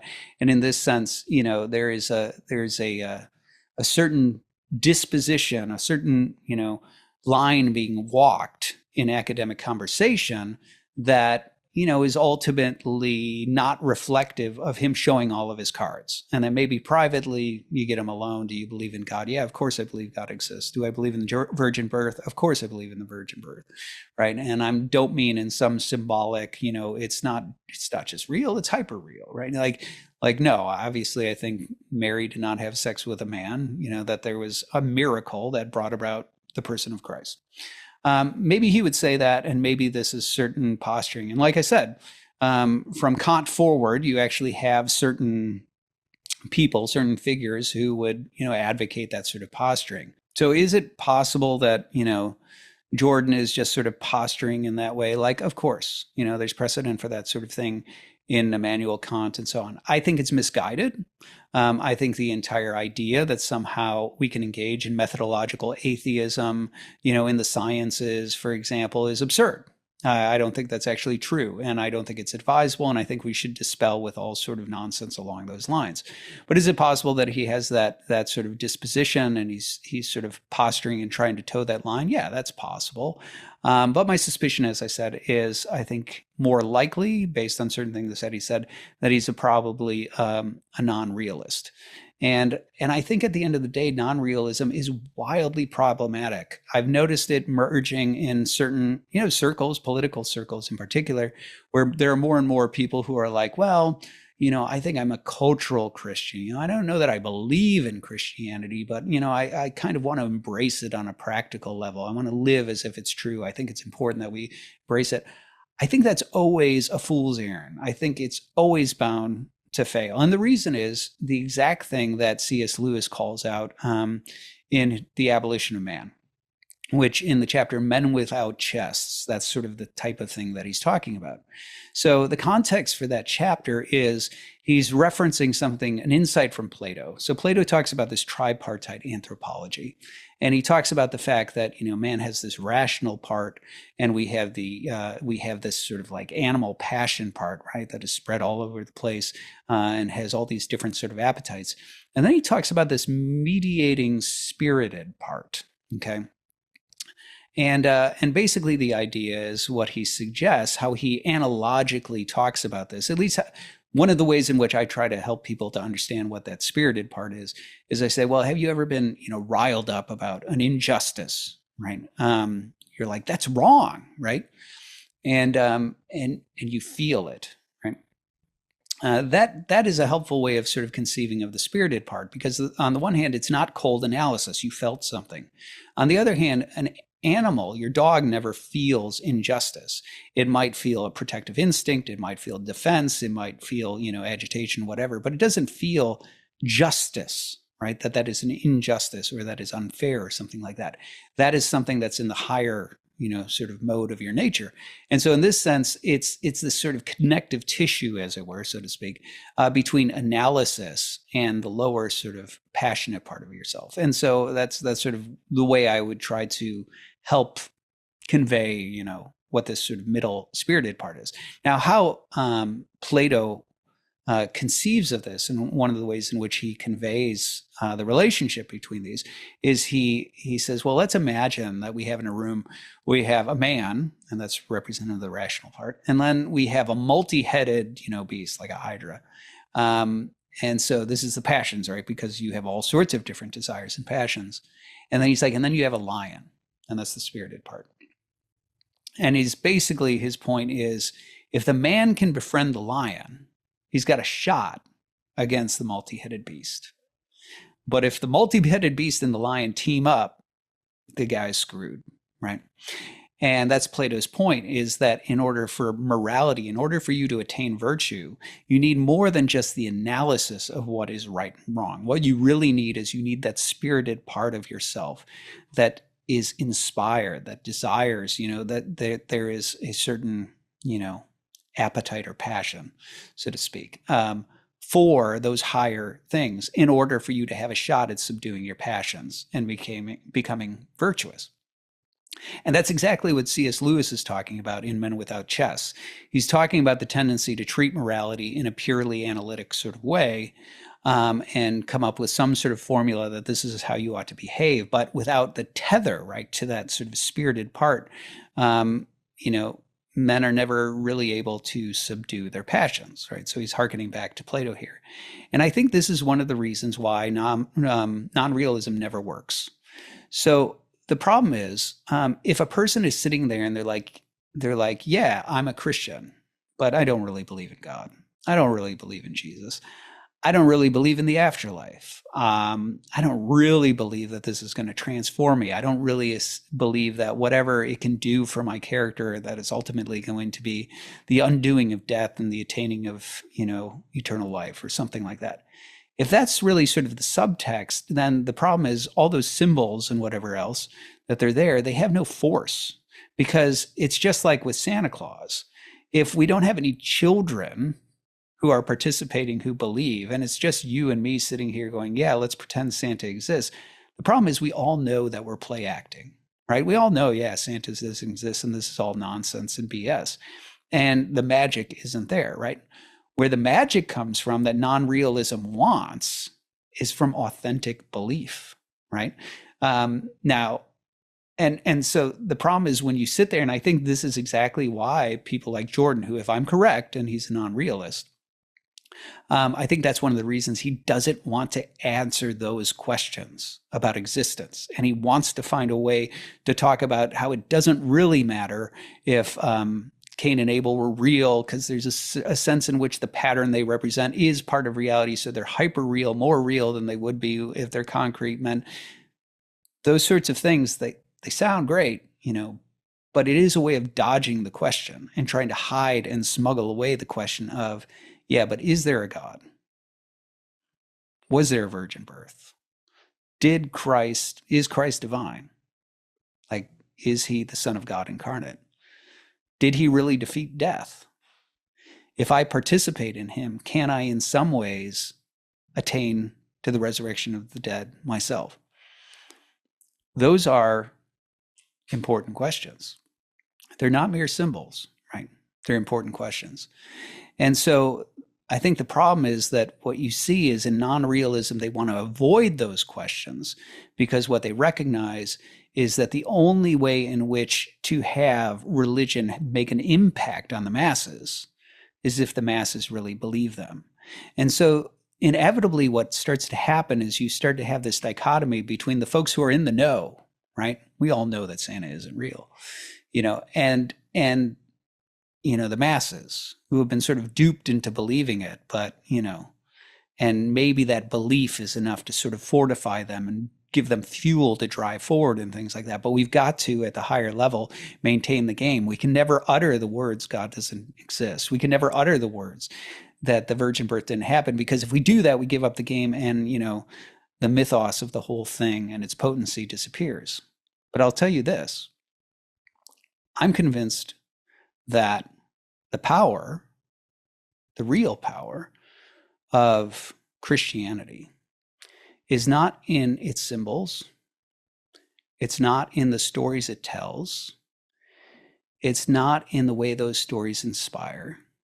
Its real power is in the fact that God exists, that the virgin birth did happen, that Christ is the Son of God, that he did defeat the devil and the powers of the air and death itself, and that by imitating him and participating in him through the life of the church and the sacraments, we too can attain the same.